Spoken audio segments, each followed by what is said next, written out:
All right, welcome back into the Ryan Ripken Show. Happy Monday. I know a lot of people are not very happy about Monday for a few reasons. One, you're going back to work, or if you're a Baltimore sports fan, you might have been feeling some type of way, and we're going to dive into a whole lot in this episode of the show. We're going to kick it off a little bit, actually, the spiciest news around the NFL that just dropped right before we came on air. There's a quarterback change already in the NFL, and it's probably one you didn't expect. Then we're going to take you around Maryland on our Adams Jeep, and we'll start off with the Orioles. That's the other team in Baltimore right now, obviously trying to make a postseason push. But I got to tell you what, a lot of fans are not feeling good about the team, and they're worried, or is Baltimore going to miss out on the playoffs? We'll talk about that. And then we'll dive into week 2, the NFL. The Ravens blew a fourth quarter lead that I know, I am well aware, being at that game specifically, how it just never felt like it was going to be in doubt until it wasn't, or until it was. And for Baltimore, they are dropping to 0-2. What other surprises are there at 0-2, and which is the least worrisome of that, as well as who's 2-0 that maybe you didn't think would be, and a couple other things around the NFL world, because there was a few instances that maybe you didn't see, but you definitely need to know. And then a little bit of rookie report card. It's back to school season. Let's grade some of the rookies, some of the top ones in the NFL, and see what they're up to. We almost got a full house in here today. Let's go right to left for you or for me. We got Zach Bollinger and Kevin Ostreicher. Boom, baby. Feeling way better today than I did yesterday. Yeah, I forgot that was yesterday. For multiple reasons, I'm sure. Actually, I feel worse about it because of how yesterday went, but like physically feeling like a jet plane right now. Wow. Yeah, that's big. That's where we're at. Yesterday we was a crash dump truck. Now we're like G6. Yeah. I caught the beginning of that pregame show, and you were going through it. Oh, I was going through it. Yeah, Zach actually had to make a pit stop. We're talking about the G6. The G6 was actually in the hangar. Yeah, I said I wouldn't be shocked if you had to make another one after the Baltimore Sports Day yesterday. Oh, made me want to. That would make you yak. And then the guy behind the scenes right now, Mr. Brad. Brad, how we doing today? What's up, fellas? Doing better after yesterday, but it was a rough day. I tried to even watch some more football. And it's like one of those things where you see a game. I don't like if the Ravens had lost yesterday, fine, whatever. They have a bad day, but it was just the way they lost, and you thought that they had it, they should have had it, that being up by 2 scores in the fourth quarter against an opponent that was probably lesser of a team talent-wise. Yes. But you kind of start falling out of football. I mean, there is for the day. Like I watched half of last night's game, just wasn't in it, just didn't want to watch football. Nothing ruins a Sunday more. Just what could be a fantastic Sunday of football. Yeah. Than your team losing in the 1 o'clock window. Yes. Because then you're sitting there, I'm trying to make my parlays. I'm trying to do this. And you're scrolling through the apps and you just see that Ravens score. Yeah. You just sit there. Every time you're watching a new game, they're like, let's catch you up from earlier. And you're like, oh, no, I don't want. Yeah. Well, that's the thing is escape. Well, the thing is, it's when your team loses on Sunday, you're like, I want everyone to be as miserable as I feel right now. Which is why, talk about hate watch. Everyone was hate watching the Bengals yesterday. I jumped in the air so high when Butker made that kick. I just kept screaming like 0-2 with us, baby. We're both 0-2. Yeah, you don't get to go into Kansas City. I'm leaving here with something. But it still doesn't feel great overall here. And honestly, to wrap it up, if you guys have seen Anchorman, the first one, Kevin hasn't seen that one, kind of reminds me of Sex Panther, Brad. Yeah. Where it's like, you know what? When you take it out and you spray it and you go, like it stings the nostrils. And then, honestly, Brian, that just smells like pure gasoline. That's what yesterday was. Mm-hmm. We Sex Panther was sprayed, and then it was just gasoline and everything was fueled. There was fire. A lot of people pissed off and a lot of people just down in the dumps. So before we jump into all of that, by the way, hit that like and subscribe button. We'll put the audio version out after the show, and you guys can check that out on the Apple and Spotify platforms. But, guys, we got to talk about the breaking news right now. It just happened before we came on. That's the spiciest of conversations. I know that you guys probably aren't a fan of this team, but first quarterback change in the NFL already has happened not because of injury. Mm-hmm. And it's not who you think, or maybe it was the number 1 overall pick in last year's draft. Bryce Young has been benched for Andy Dalton, Cincinnati Bengal legend, I guess it seems like, or New Orleans Saint legend Andy Dalton. But regardless of it, the number 1 overall pick with a new head coach, just 2 games into this season, has already been benched. Let's react on the other side. Pat McAfee actually was on right before we were when the news broke, Brad. So let's play that reaction. Yep. Breaking news in the NFL. The Carolina Panthers have benched Bryce Young, and Andy Dalton will be starting for the Carolina Panthers beginning this week. Coach Dave Canales has repeatedly said, Bryce is our quarterback, but with the season quickly slipping away, Canales decided to make a change. That's from Tom Pelissero. That is the season quickly slipping away after week 2. Bryce Young was not drafted by this particular regime. You got to remember that. He comes into a brand new place that I assume had similar conversations that Sean Payton had with the Denver Broncos, with Russell Wilson. We understand you spent the number 1 overall pick on this guy over C.J. Stroud. Might we remind you? Yep. Over C.J. Stroud over there in Houston. You see what he's doing? You guys use the number 1 pick. But if it's not working out for us and our team, we have to be able to move on. We assume that David Tepper knew that this was a possibility, or maybe David Tepper this week said, all right, fuck it. You guys done with it? I'm done with it. We're moving on. Yeah. Give me the redheaded guy. We have no idea how this came to be, but this is massive breaking news for a very young career of a number 1 overall pick that people are going to put into a conversation about how his career went very quickly and very loudly. I will say this to Bryce Young. Seems like a cool dude. Seems like a good guy. His Alabama highlights were certainly fantastic. There was always going to be questions about his size because of what it actually is. That's the reality of the situation. But this does not mean his career is over.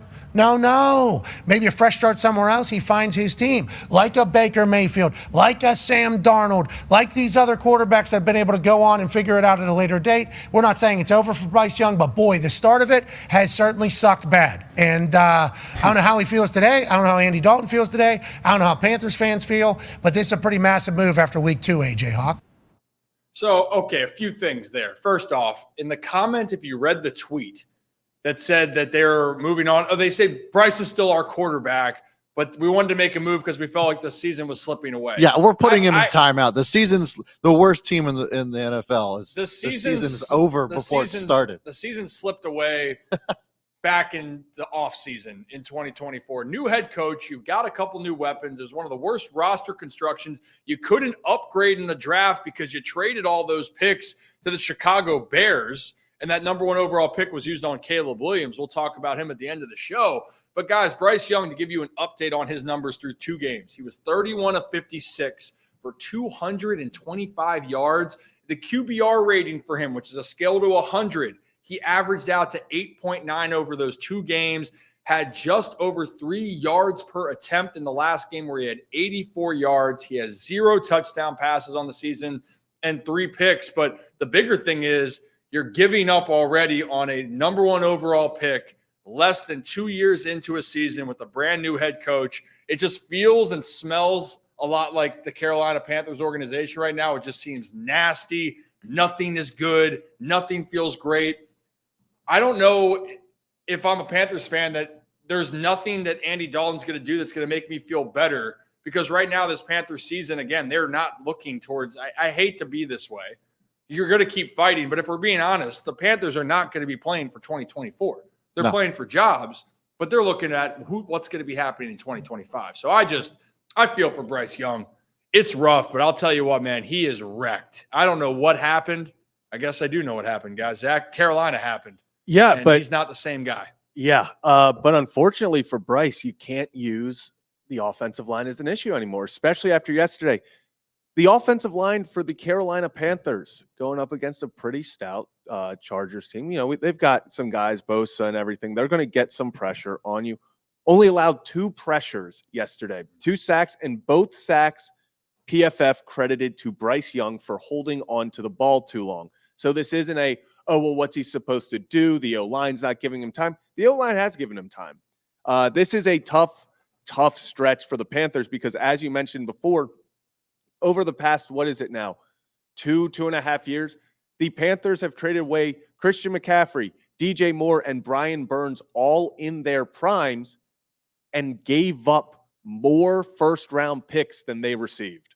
And also, those are some pretty damn good players. Pretty damn DJ good Moore, fantastic. That was one thing. If you're going to draft a rookie quarterback, why don't you keep their best weapon? That's a whole other discussion here. That's what I was going to say, Rip. It's tough. So those stats sure make a ton of sense that Zach was just reading off.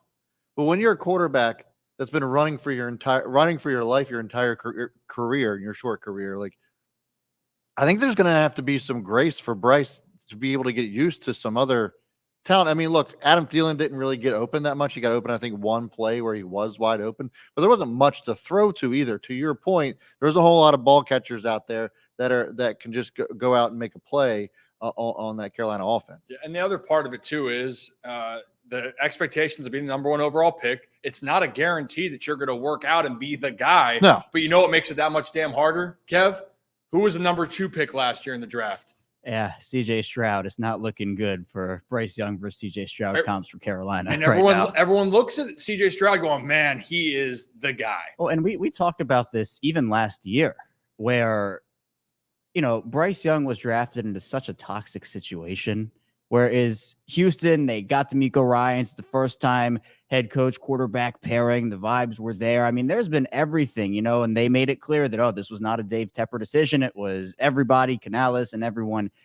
But this is, Bryce Young's third offense. His rookie season getting drafted into a team that, the expectations for the team itself weren't necessarily there, but then there's all this drama with Frank Reich as the head coach. Then Frank Reich gets fired. Then they bring in, another coach in Dave Canales, and it's just all these moving parts. And I agree with Brad where, I think in today's game, rookie, second year, young quarterbacks, we're not seeing as much grace anymore with these guys where, they're thrown into the fire. If it doesn't work out, we're trading you for a 3rd round pick 2 years from now. We've seen it with Zach Wilson. We've seen it with Desmond Ridder. We've seen it. I could go on and on about that list. You know why the Green Bay Packers seemingly just have absolute dogs at quarterback? They do it the right generation way. after generation. They do it Right, the right way. right. They let their draft picks get acclimated to the NFL. They sit. They will learn behind some of the greats. Now they did have 2 greats in Favre and Rodgers, so you're able to sit there. But the point is, but Love was on his way before this injury recently. He was on his way to being an elite quarterback. Oh, for sure. But what I was saying is, Love sat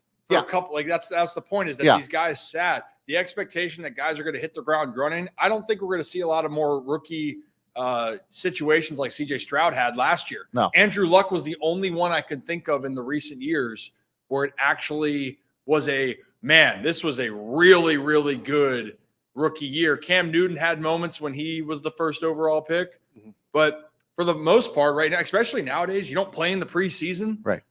It's tough. And then now it's no development. I think the last part, and Zach, I know you got a point here, but Dave Canales, I think the part that hurts, you hired a head coach that you hope would get the most out of the quarterback you drafted last year. And I think that's the part where you're looking at it. I don't blame Dave Canales if you're looking at going, hey, my job's on the line, but kind of also weren't you brought in to fix him? And if you're already pulling the hook after 2 games, that shows to me that either you're never fully were bought into him, or maybe there should have been somebody else there, or because now you're just going to have to move on from Bryce. I just don't see it working out in Carolina after you make a move like this. The confidence is gone. No, and that's what I was just about to say. The way I'm going to spin zone this could be the best thing to happen for Bryce Young. For sure. I think just get out of Carolina. We've seen the whole Tepper situation. It's not – nothing goes well there recently. Nothing. I don't care how much talent. In my honest opinion, we could be having the same exact conversation right now about CJ Stroud had the draft gone differently. Yeah. That's how bad I think it is in Carolina. I don't think this is all on Bryce Young. I think potentially the best thing that could happen is whether he gets some more games this year, whether he's just riding the bench, whatever it is, learn from Andy Dalton. In the offseason, they're going to have to make a decision, especially with where they're drafting. They're going to have to make a decision because they're going to be in a top 3 pick. It would be flooring if they aren't. They're going to have a decision to draft a quarterback this year, and I think it might be best for Bryce Young if he gets to go elsewhere and just a hard restart. And try to learn. Yeah, and we had seen this, if we want to do a different situation. I mean, again, this story is just over and over the same thing, but when the Cardinals drafted Josh Rosen, and they're like, okay, this is our guy, it's a head coach, they bring in their quarterback in the draft, and then stuff gets shaken up. and you bring in a coach, and this guy's like, well, I don't know if this is the right quarterback for me. And they see how it works. And then, we saw with that Cardinals, they were like, oh, Josh Rosen's our guy. He's our guy. And obviously we now know how that ended. They drafted Kyler, and the rest is kind of history there. Mhm. So it might just be a situation where, they tried it out with Bryce, didn't like what they saw. Dave Canales has a future vision for his offense where he just wants a different style of quarterback in there.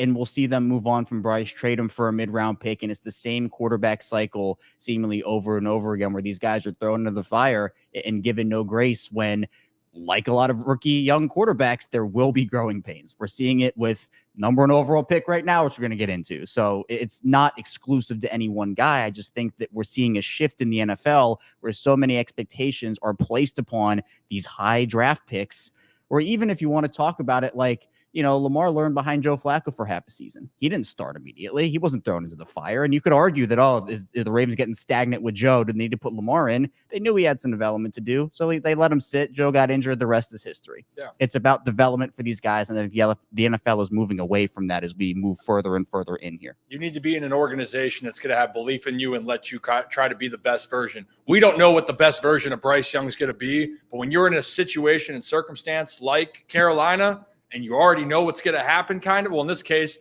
you didn't know, but we all know this, guys.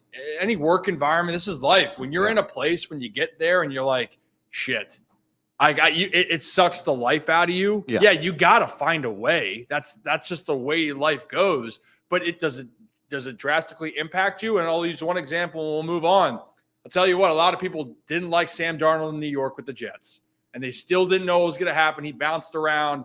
He's the starting quarterback for the Vikings. And so far, whatever's happened for him the last 3-4 years of him finding himself again, and even went to Carolina too. Woof. Got out of Carolina, back to life, and he just upsets the San Francisco 49ers on Sunday in Minnesota. Sam Darnold turned his career around, and it's a long season, but it's a great start. You want to know who else was in Carolina? We talked about this last week, Baker Mayfield. Yep. Get out of Carolina and save your career is what we're figuring out here. Yeah. Just do it. And if you guys are just tuning in, hit that like and subscribe button. That was the breaking news that Bryce Young, the number 1 overall pick, has been benched 2 starts in to the 2024 season. It's not looking good for him. We are going to talk about a lot of football. I got a lot of emotions, and I see a lot in the chat about the Ravens. And we put out a couple tweets earlier on Twitter about what was the problem? How worried should you be for an 0-2 team? And what do you think the problem is for the Ravens at this moment in time? We will get all into that and more, but we got to go around Maryland first, guys, and we're going to touch on some baseball here because there's another team in Baltimore. So, guys, why don't you join me as we hop on our Adams Jeep of Maryland? Is that the music? Is that what's playing in the Wrangler? That's kind of what goes through my head when I'm driving sometimes. Just Isn't that like sort of the Jeopardy as well? Yeah. No. As soon as I started going, I turned it into the Jeopardy thing. Like it was not intentionally about to do that, but then as I kept rolling, I was like, "Oh, this sounds like Jeopardy." It certainly was. But it's not Jeopardy. It's not in Jeopardy is our friends at Adams Jeep of Maryland up in Aberdeen, 5 minutes down from the Ironbird Stadium there. Proud sponsors of the Ryan Ripken Show, have plans for them this fall here for tailgate season. So stay tuned for that. But if you go up to Adams Jeep of Maryland in Aberdeen and you buy a used Jeep up there and you say the phrase, "I love the Ryan Ripken Show," or "Rocco sucks," then they'll give you a gas card with your purchase up to $1,000. $1,000 in gas money if you buy a used Jeep up there at Adams Jeep of Maryland. Just tell them that we sent you and Rocco sucks. Guys, let's jump into, I guess, another, I don't want to say it's a sucky situation, but it's definitely got fans down in the dumps is the Baltimore Orioles right now. That the O's lost another series and to a team of the Detroit Tigers that are playing good baseball. And they're not out of this race right now. But I think it's gotten to a point on social media and just around, fans are going, well, wait a minute, is Baltimore going to be in danger of missing the postseason? That's really what people are asking. I'm going to be honest. If that happens, we are seeing one of the most historical collapses in Major League Baseball history. And to give you guys an update of where we are at this given point in time, Baltimore sits 3 games out of the AL East. That's going to be an uphill battle for them to catch the Yankees. Could they? Absolutely. But for the playoff spot, they are 7 games currently up on the Detroit Tigers and the Seattle Mariners. They own the season series over Seattle. Boston is now dropped back to 9 games in the standings. So really, Detroit, the Orioles got to play them again here this weekend coming up in Baltimore. But guys, they are in a very, very good position regardless to make the postseason. But I get it. Almost getting no hit up in Detroit didn't feel good. Almost being perfect gamed. And actually, former Orioles prospect Brendan Hennefy came on in the 8th inning to throw you some 97-mile-an-hour, hey, how you doing, sinkers. That was a guy I wish that the Orioles kept. And they let him go in free agency. He was one of my teammates. His sinker moves like this much. And he was coming back from Tommy John. That's a whole different story. But I love Hanny. He's a great dude. But, guys, I think there is a panic meter in Baltimore. I can sense it. You know, you guys know my philosophy on this. There's so many more different parts that go into it. But the Orioles to miss the postseason, if they miss it, this will go down as, again, one of the biggest collapses. And then there would be changes. Like, no doubt there'd be changes because it would be one of the most embarrassing stretches to finish out a year. Yeah, I mean, without a doubt, there would be changes. It's just, like you said, it would be a historical collapse. Like, this is not something where on my panic meter, I'm sitting there thinking this is a legit possibility. I think this is insanely outside, like you said, historic. Like, if the Orioles find a way to miss the playoffs with, like you said, it's like 7-game lead with 12 to play, then you got to win 5 games. That's excluding other teams. Your magic number goes down if they lose. So you'd have to lose. I guess every team would have to win out, the Mariners or the Tigers, and you'd have to lose 5 or only win 5. I just don't see that happening. I mean, it would have to be historic. But the Orioles have, balls in their court. They can put all this away. Take the first 2 against San Fran. Just win that series, and suddenly it's almost a guarantee you're in. So balls in their court. Is it time to panic that they're going to miss the playoffs? I don't think so. Is there some worry, though, about how the team's playing? Of course. But as I think we've said a million times on the show, it's all about getting in. Yeah. All you have to do is get in. Once you get in, let the rest fall where it goes. But it's all about getting in and giving yourself an opportunity. And right now, for the standings, the Orioles have the number 1 wild card spot, which means that they would host the wild card round in Baltimore, and a best of 3 would be at Camden Yards as it sits. Now, the team that they're fighting with, which they also hold the advantage over, is the Kansas City Royals, who are 2 back of the Orioles. And then Minnesota is 4.5 back. And you guys just saw the news. Cole Irvin was claimed by the Minnesota Twins. Wouldn't that be something if Cole Irvin faces the Orioles at the end of the season and just absolutely shoves, and somehow that impacts the Orioles? I would hate that, but baseball has a weird way of working. We're not going to dive deep into that one, but I think the bigger part is get in and see what happens. And guys, I talked to you about this. I know some people were getting very colorful responses when I talked about the defense on social media, Brad. Yeah. Since when did we find it okay? When I know people complain about hitting and pitching a lot, and I get it, but those are the 2 most things that will be consistently inconsistent for teams. Yeah. Like, I want to give context here. The Arizona Diamondbacks were the 24th ranked team in team ERA going into the postseason last year. 24th. Yep. They were the best defensive team in baseball last year. Yeah, and if you go back to the really good years when Buck Showalter was coaching the team, as far as the Orioles are concerned, they were ranked number 1 defense. The Orioles were when they went to the ALCS. I believe pitching was also not all that great that year, if I'm not mistaken, but defense was absolutely stellar. And that's one of the big reasons why they were even in the ALCS to begin with. Unfortunately, the Royals were tearing the cover off the ball, and the pitching weaknesses ended up showing up all the way into the ALCS. So that defense got them all the way there. Yeah, I mean, it plays. And I'm even going to look at all this because it really does grind my gears a little bit. So last year, Texas and Arizona, teams that were middle of the pack ERA-wise. Well, you just heard me say 24th. Texas was middle of the pack. They were the 1 and 2 teams defensively for fielding. the World Series the year before in 2022, okay? Astros, Phillies. You guys want to take a guess of where they ranked in the 2022 season? Top 5. Phillies were 4th. Astros were 7th. So 7th was still the lowest number right there. Should I continue on? 2021. Guys, who won the World Series? The Braves. Who did they beat? The Astros. What were the Astros ranked? 3. First. Who won the World Series? The Braves. Where were they ranked? 3rd defensively. So all these teams that not one outside the top 7 right now, right? Mm-hmm. Yep. So should I keep going? Do it. Let's keep moving. Let's go through. I think we got the point. Here's my thing. Okay. The Orioles right now defensively are ranked 17th, if I'm not mistaken. Is that correct? The Orioles, as we sounds right. speak at the moment, when I looked at it last, oh, sugar whammy. The Orioles now have moved up to 14th. now. Okay, so not great. Progress. The other thing is that last year's Rookie of the Year and MVP favorite up until the All-Star break is now leading the league in errors all by himself. The American League, I should say. But nevertheless, Gunnar Henderson has been a big problem, and one of the big issues for the defense has been the amount of errors he's also been contributing to the team.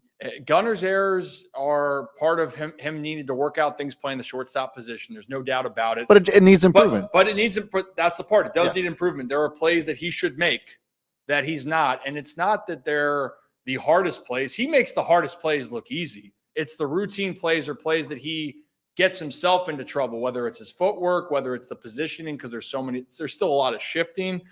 Whatever it may be, that's correctable. I'll also throw in that the Orioles have had a lot of injuries so far this season. So obviously, the thought in general here is when you lose guys that are big caliber players, Westberg, that was your third baseman.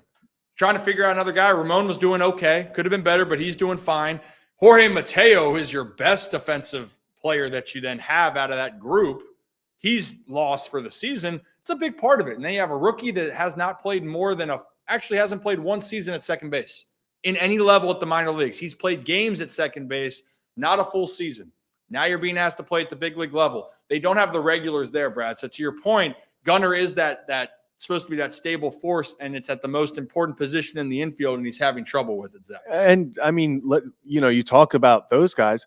I think something that people are really undervaluing was how massive just the stride that Ryan Mountcastle has taken at first base. He was one of the best defensive first basemen. He was playing like it this year. If you watched him, how many times did he save? He picks one out of nowhere. He goes up and gets it and puts the tag on.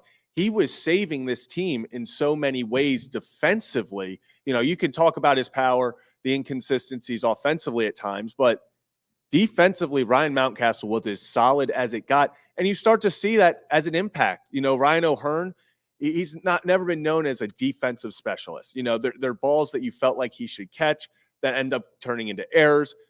Innings extend, unearned runs. So it really does get to the point where you've lost Westy. You lost Mateo. Urias obviously goes down, who is a Gold Glover.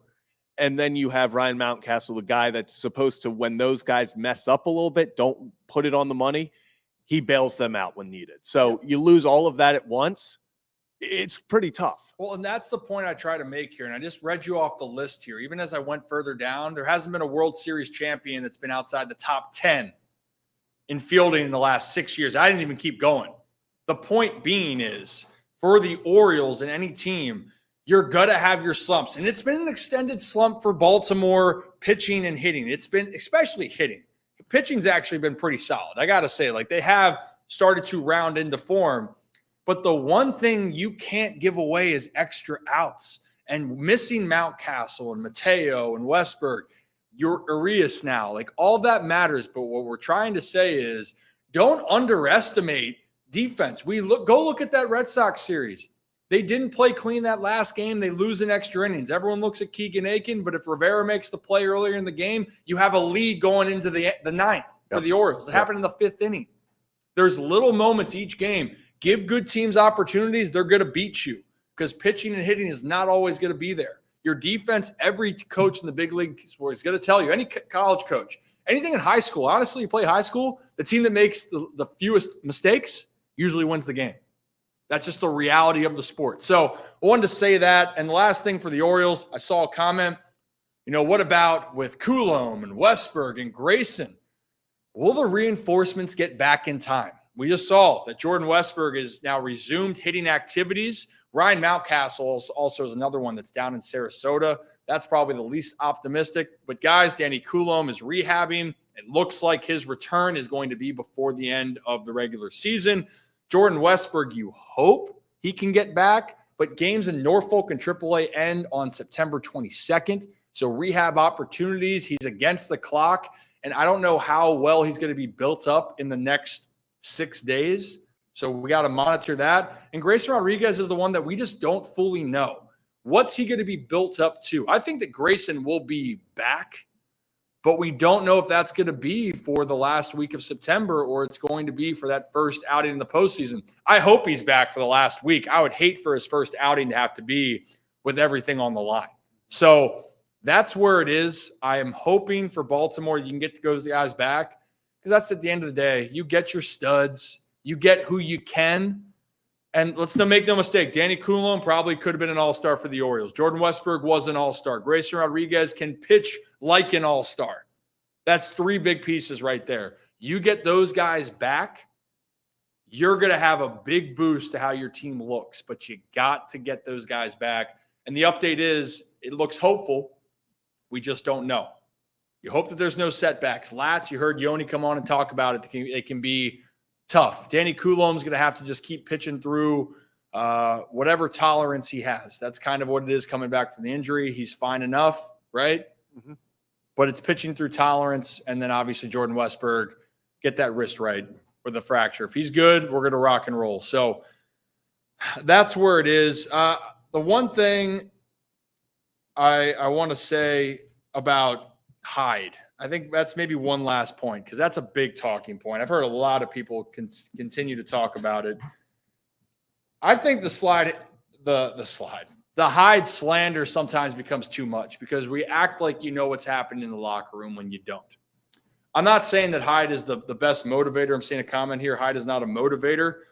I can't speak to everything on what he does on the day-to-day. But what I can speak to is guys like Hyde. We know that Hyde likes to play matchups.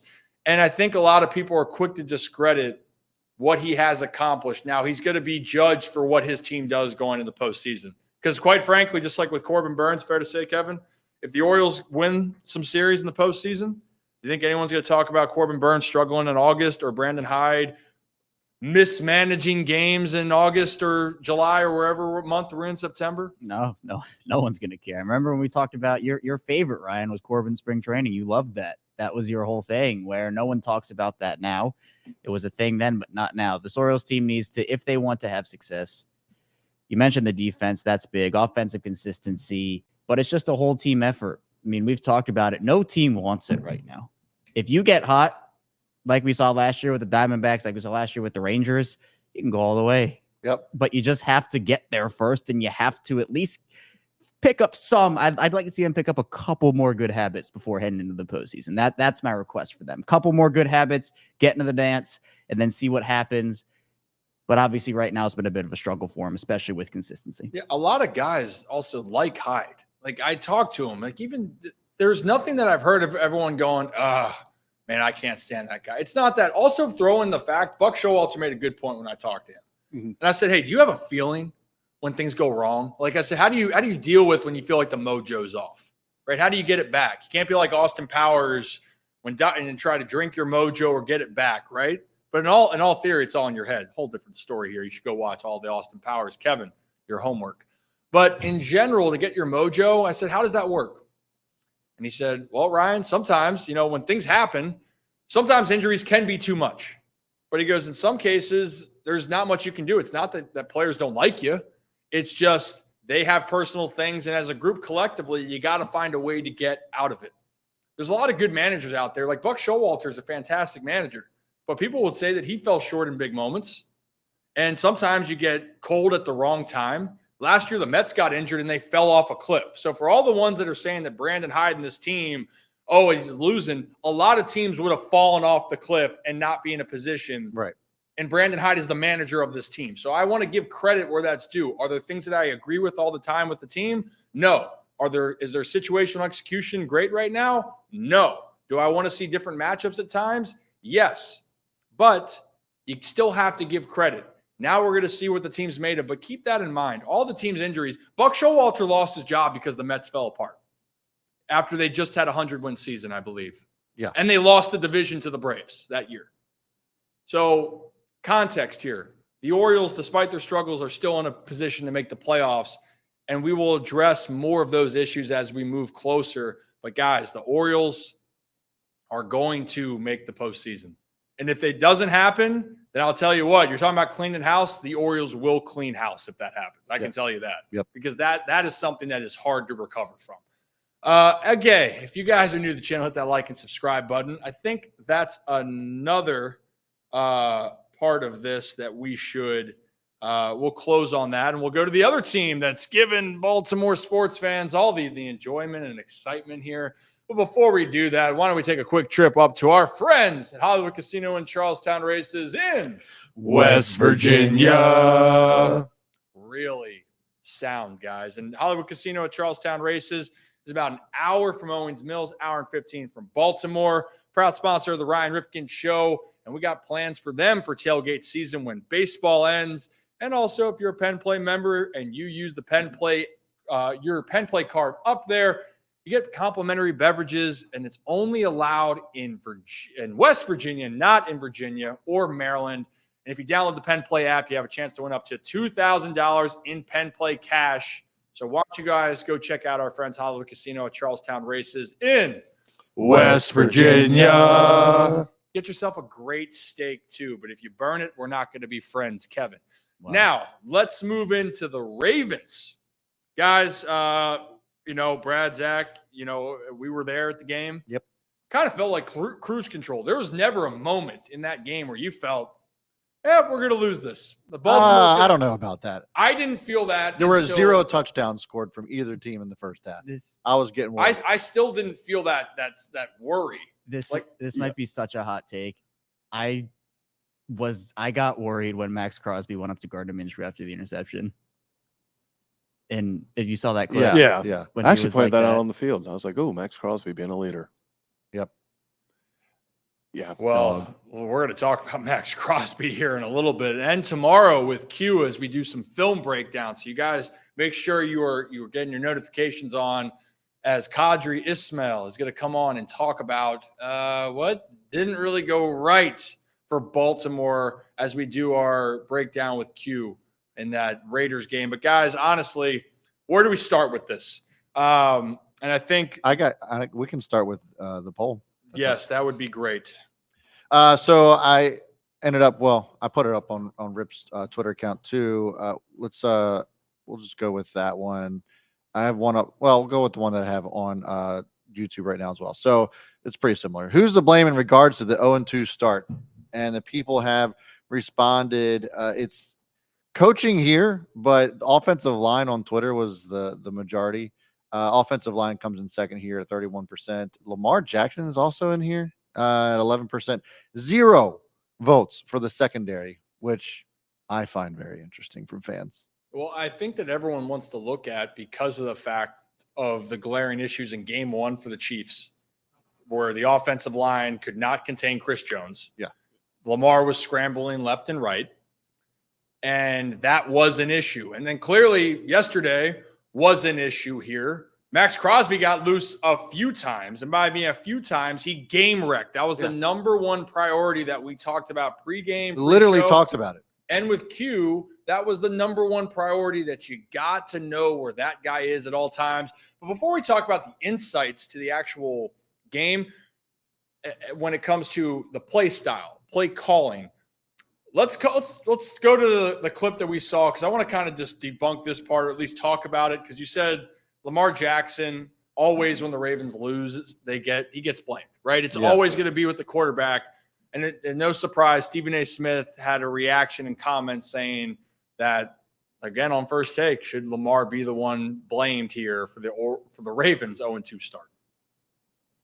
I push back on that, Shay, is because, a suspect offensive line that helps you accumulate 11 penalties for 109 yards might have something to do with their lack of focus on the running game. So we can't forget that. That might have something to do with why Derrick Henry wasn't seeing the ball more. I'm just a thought. Yep. I'm going to look at this, and I'm going to put a lot of it on Lamar Jackson.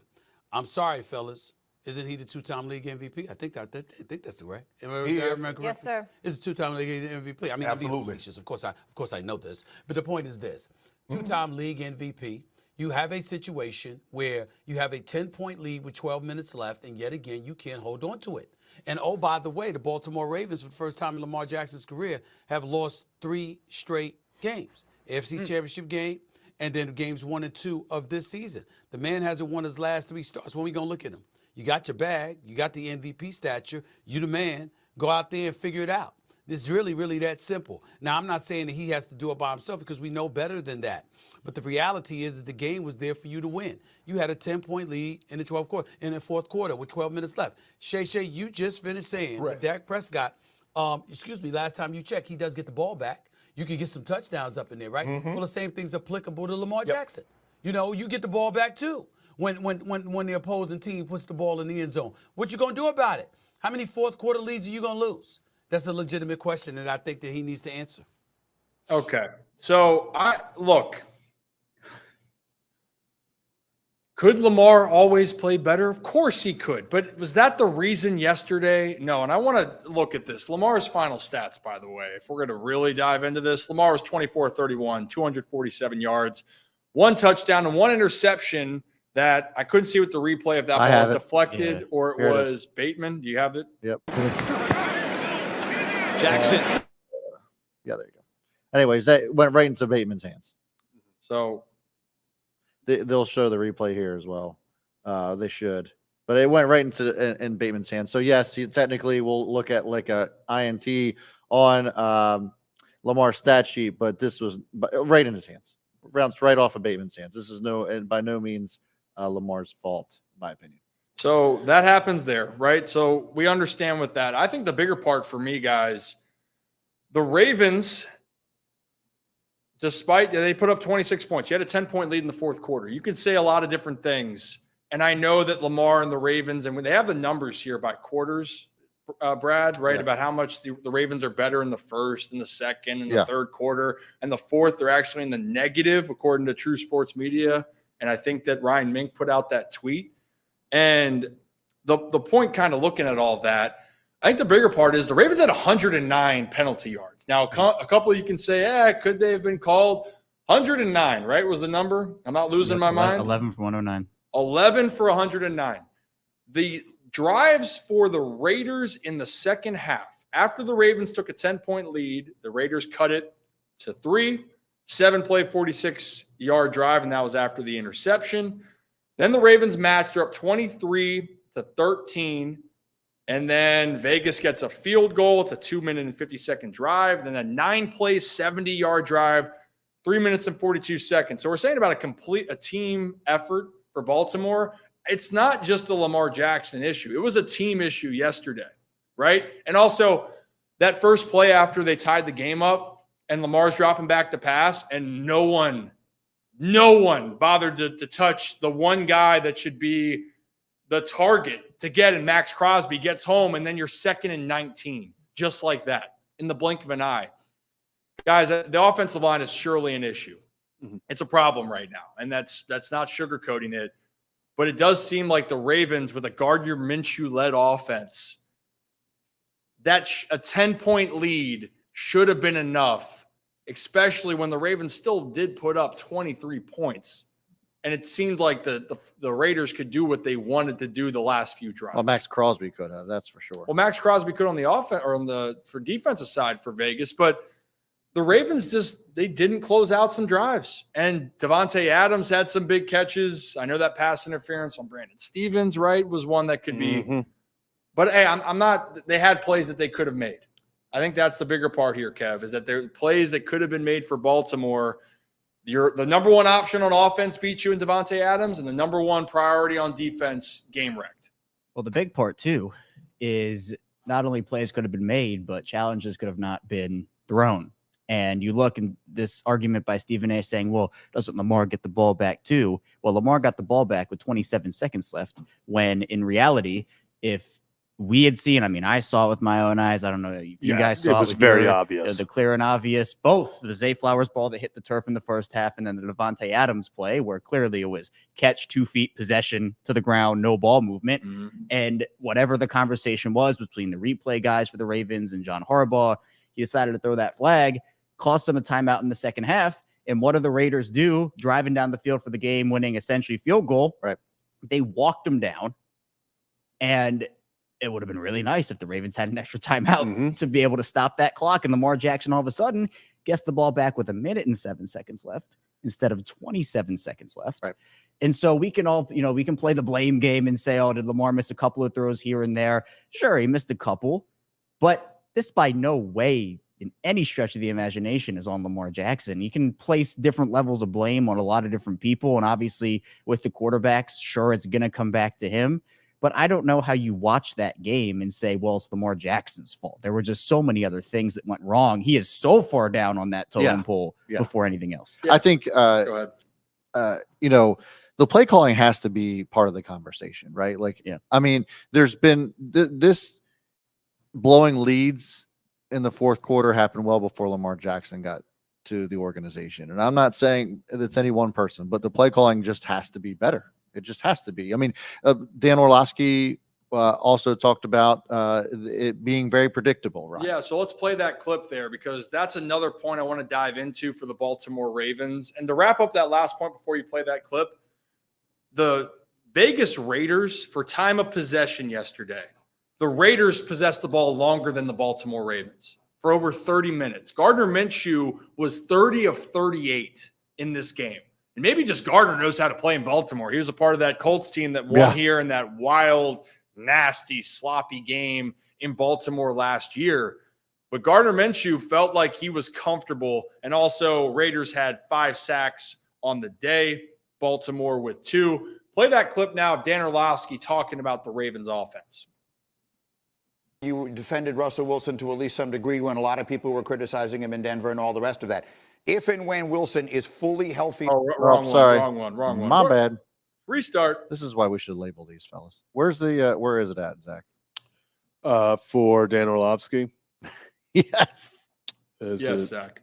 Very predictable now, offensively. Because of the addition of Derek. Should have Derek. been predictable in that situation. Yeah, I can predict that if they gave him the ball, they'd had a really good chance to run the clock out and win the game. I could push back and say that defensively, when Derrick Henry's in the game, they know the run's coming. And you can watch it where the Raiders, look at when Derrick Henry's in the game, 5 guys at the line of scrimmage. They are literally just, watch the flow. They are just teeing off on the run. There's no hesitation. Everybody is just selling out. It's like run blitz after run blitz after run blitz. They're putting 5 guys at the line of scrimmage because more than likely when Derrick's in the game, early downs were going to get run. The contrast is this. When Justice Hill's in the game, it's like 90% pass. So I think there's a little, we talked about it last week. There's a little bit of them figuring out when Derrick's in the game on early downs, how can they counterpunch with not obvious run situations? And the same with Justice Hill. When he's in the game, how can they counterpunch and make sure they run it to take advantage of some soft coverage? I think they've become predictable in that way.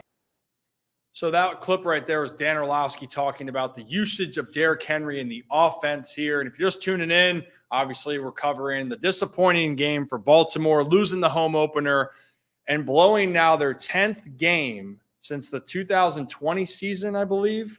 10th game of having a 7-point lead or more in the fourth quarter. The next closest team is the Chicago Bears with 6. Baltimore has 10.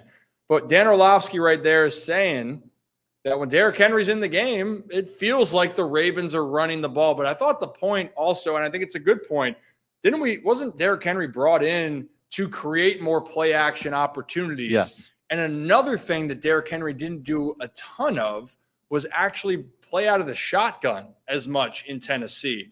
I don't know if anyone wants to comment on that, but that just seems, if that is the point, Derrick Henry it'd be great to see him be more involved in play action. Heck, I think he had one catch that I saw yesterday where he got a catch and then he broke a tackle. I'd love to see him involved in the passing game on a play action, and you go out to the flat or it's right in an area to make a guy miss and you see what happens. But that's another talking point. I guess to your point, Brad. Yeah, it's like I feel like Todd Monken has just got a Ferrari and doesn't know how to drive a Ferrari. And I would be the same guy. If I got a Ferrari, sat in it, probably wouldn't even know how to turn it on. But I think that's what we're trying to figure out. Like, I think that Monken's trying to figure out what scheme works best for Henry. But my argument would be, well, the guy has been so successful for what, eight years running. Why are we reinventing the wheel? I guess is my big question. I think this whole thing is just stupid. Everything Dan said was stupid.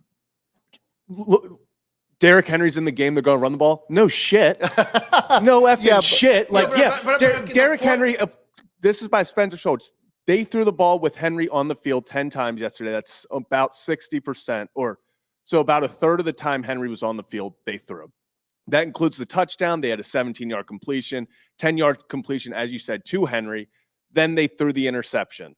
It's just not like, of course, when Derrick Henry's in the ball game, like, they're going to hand the ball to Derrick Henry. Like, I agree that it needs to come a little bit. I agree with the play action. I think especially the play action is more just for the atrocities on the offensive line right now to help them out with, if you let Max Crosby, Christian Wilkins pin their ears back and you're not putting any sort of play action, any sort of rollout, and they're just going. How many plays was Max Crosby untouched? I feel like Max Crosby lived in the backfield. Yeah. He was part owner of the Ravens backfield for Sunday, September 15th. Like, I agree. They need to do more play action stuff. I'm not necessarily when Justice Hill's on the field, we are probably throwing the ball because he's better at press protection. And we've still seen him get carries. It's not like it's automatically not going to be a run. And we've seen Derrick Henry be involved in more passing plays this week. Against Kansas City, they had Kevin, I don't know if you remember, probably 3 or 4 failed screen attempts to Derrick Henry. So it's one of those things. It's still week 2. Brad, I think I like how you put it. This is Todd Monken learning how to use Derrick Henry in this offense. Like, this is, if we're still having this same issue in week 8, week 9, then it's, what are we doing? But I feel like they're still getting to the part of, how do we have Lamar Jackson and Derrick Henry coexist in an offense where you want to be downhill power with Henry and then you want speed? So it's still up in the air, but I don't get the whole, when Derrick Henry's in the ball game, they're handing it to Derrick Henry. It's a pretty damn good strategy. Well, no, I agree with, you should. It's like in Kicking and Screaming, pass it to the Italians. You should feed the beast. But I think the other part is the creativity with having Derrick Henry. Derrick Henry's a guy in Tennessee. He didn't run a lot of shotgun sets, right? Yeah. That wasn't his thing. If you are going to try to take deeper shots, you got to have your offensive line block for you. One, but whatever it is, it's just not coming together. And that's expected early on. Like, I want to say this is expected early on, but I think the problem for Baltimore is because you lost to Kansas City and you get Vegas at home. And by the way, in survivor pools, if you picked the Bengals last week, you're already out. The Ravens were the highest team for survivor pools this week. The Ravens lost at home. It was a game. I guess the bigger part is, how do you let a 10-point lead? It's one thing if it's once, twice, 3 times. It's now the 10th time. And it's the same type of ending, but not the same. I don't know. I feel like people are talking about there's different reasons, but the reality is Baltimore's losing games that they feel they should have. Yeah. And guys, the schedule doesn't get easier for Baltimore. It's tougher. Dallas just got embarrassed. Yeah. And so now you're playing a pissed off Cowboys team where you got to block Micah Parsons in Dallas. And who's blocking Micah Parsons? Right. That's terrifying. That's Justice one. Hill. Well, I will say this. So Ronnie Stanley had like a really incredible, fantastic rating. So Ronnie actually, with the exception of the 2 holding calls, I mean, the guy can only do so much when he's kind of on an island. But Ronnie Stanley had a great last 2 games actually. Rosengarten being the rookie, I think when you're a rookie lineman and your first assignment is Chris Jones, then your next assignment is Max Crosby. Whoa. And now the assignment after that's going to be Micah Parsons. That's going to be it's going to be a tough stretch. It's all downhill from there. The Ravens could possibly go 1-4 to start the season. Very but possible. when you have this offensive line, and a lot of them are real young guys, and they've never seen this type of game speed or anything. We're going to talk about rookie quarterbacks here in a few moments, but it's the same on this line. You got one guy like in Ronnie Stanley, who and Falele just cannot be that guy. I just don't think he's the guy. Yeah. But you have Falele, and then you have Rosengarten on the other side. These are grown ass men. You know what I mean? So there is going to be some adjusting. But to your point, Zach, I think that they just need to keep giving Derrick Henry the rock, and at some point you got to think it's going to figure itself out. Yeah, and I think the biggest thing, my last point, is people expect if maybe Ravens fans didn't watch Derrick Henry as much in Tennessee. I don't know what the expectation was, where people are like, he averaged 5 yards a carry. Yeah, people think that Derrick Henry, he goes out there and he's getting these 10, 15-yard runs every time. Derrick Henry makes his money off of, he will go 3 to 4 yards the entire first half. He will not break one. But what he's breaking is your will and spirit to come flying in there and want to have to tackle him. And then what happens in the second half? Exactly what we saw yesterday. It's the one missed block or missed tackle. Now he's in open space. He's against a lot smaller humans in the corners. And, this isn't him trying to take on these D linemen anymore. He's no longer has to outpower them. Now he's just running up the sideline, just taking casualties with that stiff arm left and right. Yeah. And the other part I just want to point out with all of this, with the offensive line play, and people want to judge all the criticism, and people were talking about Ben Cleveland, he should get a shot. They're watching inside, right? They have watched it. And even Harbaugh, I saw a comment out in this press conference saying he loves Ben, but Ben didn't win the job. And that's not just John saying that. That's the group of coaches that he trusts. And yet, if you keep seeing mistakes, it's just like in everything in life, you will make a change. You will make a move, but that's just what they had seen so far. So you got to trust the football people. And quite frankly, that's the part is the Baltimore has good football people. It's just closing out the games that you need to have. The Chiefs found a way in an ugly win versus the Bengals. They had no business winning that game. But Chiefs win again. Patrick Mahomes wasn't good, but they know how to win the games even if it's ugly. And now Kansas City sits at 2-0. Since he sits at 0-2, Baltimore is still the betting favorite to win the AFC North at the current moment. But Pittsburgh is alone at the top at 2-0. Cleveland bounced back at 1-1. A lot of headlines to watch here for Baltimore. But reminder, Dallas is on Sunday in Dallas, and Sunday night against Buffalo, where it seems like those games against the Bills are always just bouts. And Josh Allen obviously knows how to play quarterback. And that defense for Buffalo looks like they looked revamped, even though they've lost some key players. Yeah. Last point I wanted to make, and this is all the way back because I didn't want to do it in that conversation. Stephen A. Smith said all this horrible, Lamar Jackson's lost 3 straight starts, yada, yada, yada. Let's put it back. Joe Burrow's lost 4 straight, and he's had the ball with a chance to win in every single one of them, except obviously the Ravens. They're going to put the mulligan because, he got hurt in that. He has technically lost 4 starts in a row. So it's just, once again, Lamar Jackson can do no good. Other guys can do no wrong. And it's easy to say, Ravens lost.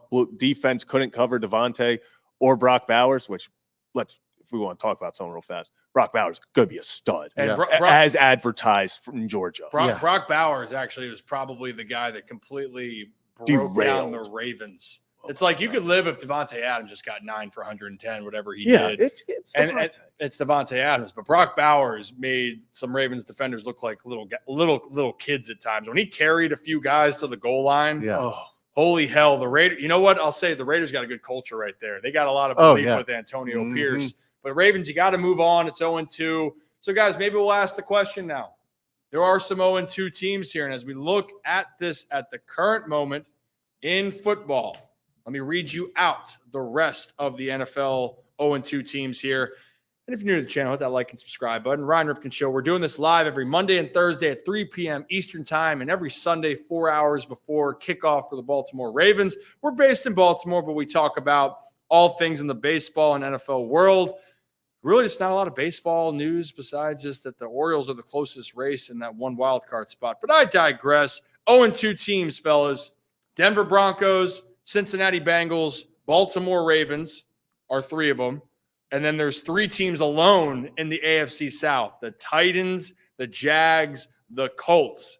And in the NFC, you got the Giants, the Rams, and then the Carolina Panthers. Why don't we just take out the Carolina Panthers? Because that's their new squad, new quarterback, new team. Might go 15-2. They might. They might. But guys, of that list the Red Rifle's going to take them to the promised land. Of that list, and Kev, do you want to lead this off here? Which team are you least worried about that's 0-2? Least worried about? Did I put you too much on the spot? Wow. I mean, the Ravens are in this conversation. The Bengals, they always start 0-2, and depending on Burrow, I think they'll bounce back in some way. At least one of those AFC South teams is going to be competitive this year. I was my Titans agenda not looking very good right now. I'm not gonna. Will Levis not looking not good at all. I'm gonna. I'm glad I chose you first. Yeah, this was good. This is riveting conversation. Brad, what you got? So Ravens is going to be my least worried in the AFC North. Going to the AFC South, the Colts, I think, are the team that I'm the least worried about there. So those are the 2 teams that are 0-2 right now that I think still have a legitimate shot at the playoffs. It's the Bengals. I hate to say it. It's the Bengals. The Bengals' next 4 games are against at home versus the Commanders. They're in Carolina. Then they obviously host the Baltimore Ravens. And then they are at the New York Giants. That should be as easy 3-1, 4-0 as it gets for them. Then they're sitting right back in it. Like Kevin said, the Bengals start off slow every year. They're not going to trick me. I'm not going to give in to the whole, they're not, they're not playing well. This is Burrow, and they do this crap every year. The Bengals are going to be fine. They're going to turn around, and they've got just the only thing that I'm now questioning, because Brad brought it up, is, are we about to witness in 2 weeks an Andy Dalton revenge game unlike we've ever seen before? Everyone's September thinking 29th, Bengals at Panthers. I mean, why is this not Sunday Night Football? I think it might be. That's what we need. Andy Dalton, you do the Ravens a solid. Once. You did enough. You did enough. Do the right thing and light up the Cincinnati Bengals. Light up your home team. They let you go. And they drafted Joe Burrow. Obviously, they're very upset they let you go. But no, in all seriousness, there are some superpowers when you can face your former team. I still don't have the confidence in Carolina, but we will see what happens there. Guys, I think honestly for mine, I think the 2 AFC North teams, you guys already touched on them. I'm going to go in a different direction and not saying worried anymore, because I do think it's the Bengals and the Ravens. I think that those are the 2 teams. Bengals, though, how can you argue with their schedule? Yeah. Baltimore, on the other hand, this is what gets a little bit scary if you're a Ravens fan, is if we look at the Ravens schedule, and because they finished first in the AFC North last year, pulling it up right now, Cowboys, Bills, Bengals, and then you play the Commanders, which you feel like that's a game you should have at home. Then you got to go to Tampa Bay and to Cleveland before you get the Broncos and then the Bengals. So really, of those games, there's 2 in there that you feel that you should and have to win. Broncos and the Commanders. Every other game is going to be one going in. Well, you better be ready or you could have some trouble. I'm going to say, what do you got? Oh, no, continue. I just got something about favorites for the AFC North right now. Okay, what do you got? Baltimore Ravens are the odds-on favorite to win the AFC North. So did you miss that part when I said that earlier? Yeah, yes, because I was going to say, where have we heard that before? You're a good kid. Yep. So can I tell you guys who I'm clearly most, they trusted too. Can I tell you guys the team I'm most worried about that's 0-2 that had high aspirations going into the season? I think I know where you're going with this. Where am I going, Kevin? Jacksonville. No. But good try. I was actually going to go with the LA Rams. Oh, yeah, I was going to say the Rams. You had this offensive line you were so excited about. Then you lose almost all of them on the first game. Then you lose Puka. Then you lose Cooper Kupp now to an injury. You don't know how long he's out. And all of a sudden, you're sitting at 0-2 after you got bounced by the Cardinals. And you know what your reward is for being 0-2 and losing your 2-star wide receivers? Oh, you get to play the San Francisco 49ers. Then you got to go to Chicago, whose defense is very, very tough. And then you play the Packers, Raiders, Vikings before facing the Seahawks. it's going to be a rough road because they don't have the offensive line and they are missing their top two weapons. The injuries are definitely a thing. But one thing that actually struck me, I was listening to somebody this morning, but it was Bill Belichick made a quote that just because there's teams in the beginning of the season that you don't mind facing doesn't mean that they can't become the team that you don't want to face later down into the season. So I think that the Rams could be that team that they start to get healthy. Some of the pieces start to come back, and they're going to be a team that you don't want to face deep in the season. Team that real fast, the 0-2 team I'm most worried about, and think it's just we are in potential blow it all up type of scenario is the Denver Broncos. You felt like you had to win one of two against the Steelers or Seahawks. You got the Buccaneers next weekend, who are playing fantastic ball. You got the Jets. Then you got the Raiders, who obviously just beat Baltimore. You see the Chargers, Saints. Over the next one, really, it's just the Panthers. They've got the Chiefs, obviously, twice. This is we could be on a fast track to the Broncos putting up 3 to 4 wins this year. It is really tough when I'm looking at their schedule. For the Panthers game is the only game that I'm looking at and saying that's where they'll be favored. And that's a game you can't miss if you're a football fan. Broncos, Panthers, can't miss. Electric. Hey, you know what, guys? Because we're hitting it feels like it's the office here. Can I do my team? No. Why? Oh. Now you want to go, Kevin? Well, I didn't get a chance to go. Well, no, you gave 2 answers. No, for my team that I'm most worried about. Oh, okay, go ahead. If I didn't give it away, it's the Jaguars. Their schedule is a gauntlet. I'll read it off. Bills, Texans, Colts, Bears, Patriots, Packers, Eagles, Vikings, Lions, Texans again, Titans, they are the Jaguars, Jets, Raiders, Titans, Colts. I don't see them doing much of anything this year. I think they finish last in the South, and we're having conversations about Doug Peterson. Oh, so another Trevor Lawrence, a guy that was a can't miss quarterback, and I think he still has the potential, but he's not what everyone projected him to be. Oh, got paid. The Jaguars are not playing as well. He did get paid. He did have a great little run. I know Brad's ready to heel Brad. We'll get into that in a second here. How about that? But we're seeing. But that's the nature of the beast here. You don't know who's going to work out for you. Even the highest picks, you have an idea, you're investing that in them, but you just don't know. But it does feel like right now, guys, it's the office. Everyone stay calm. It's the procedure. But some teams, it's hard to stay calm after some times. And if you're a Ravens fan, if they drop to 0-3, I don't know how. Well, actually, I do know how fans will react. But it's only going to get more challenging. But for these other teams, you can feel like a season starts to slip away. It's also funny with less games in the NFL, people were a little bit more reserved and calm the first couple weeks here. I still see some comments, but the Orioles lose a game in June. It's the end of the world. End of the world. It is. What you got, Brad? Victoria has donated. Oh, she's back. Gifted. Victoria. Appreciate you. I mean, you got to stand up. Stand up, Kevin. Yeah, that's Such five a long memberships. drop for me. Kevin, that's it. Beautiful. Well done. Thank you, Victoria. And for anyone that wants to be a member of the Ryan Ripken Show, the channel, click that join button. You can be a good kid, which, again, you'll get to have these emotes, and the longer you're with, you get some perks there. You get a little bit behind the scenes, but the Holy Shirts and Pants. Exclusive content. Exclusive content. Thank you, Brad. Exclusive content. But if you're a Holy Shirts and Pants member, you get everything behind the scenes, including before they are released interviews, which we have a couple more lined up that you are going to see. Actually, I think 4 that we have yet to release. So Holy Shirts and Pants, you will always see that first, and some behind the scenes content as well. And the reason why we've been able to grow this channel is because of our great community. It comes right back into the studio. If you go back and watch earlier shows, we didn't have this look. It really, truly goes back into it. So it helps us, people helping people. Join on the side, and we have a Discord as well. We put the link in the chat.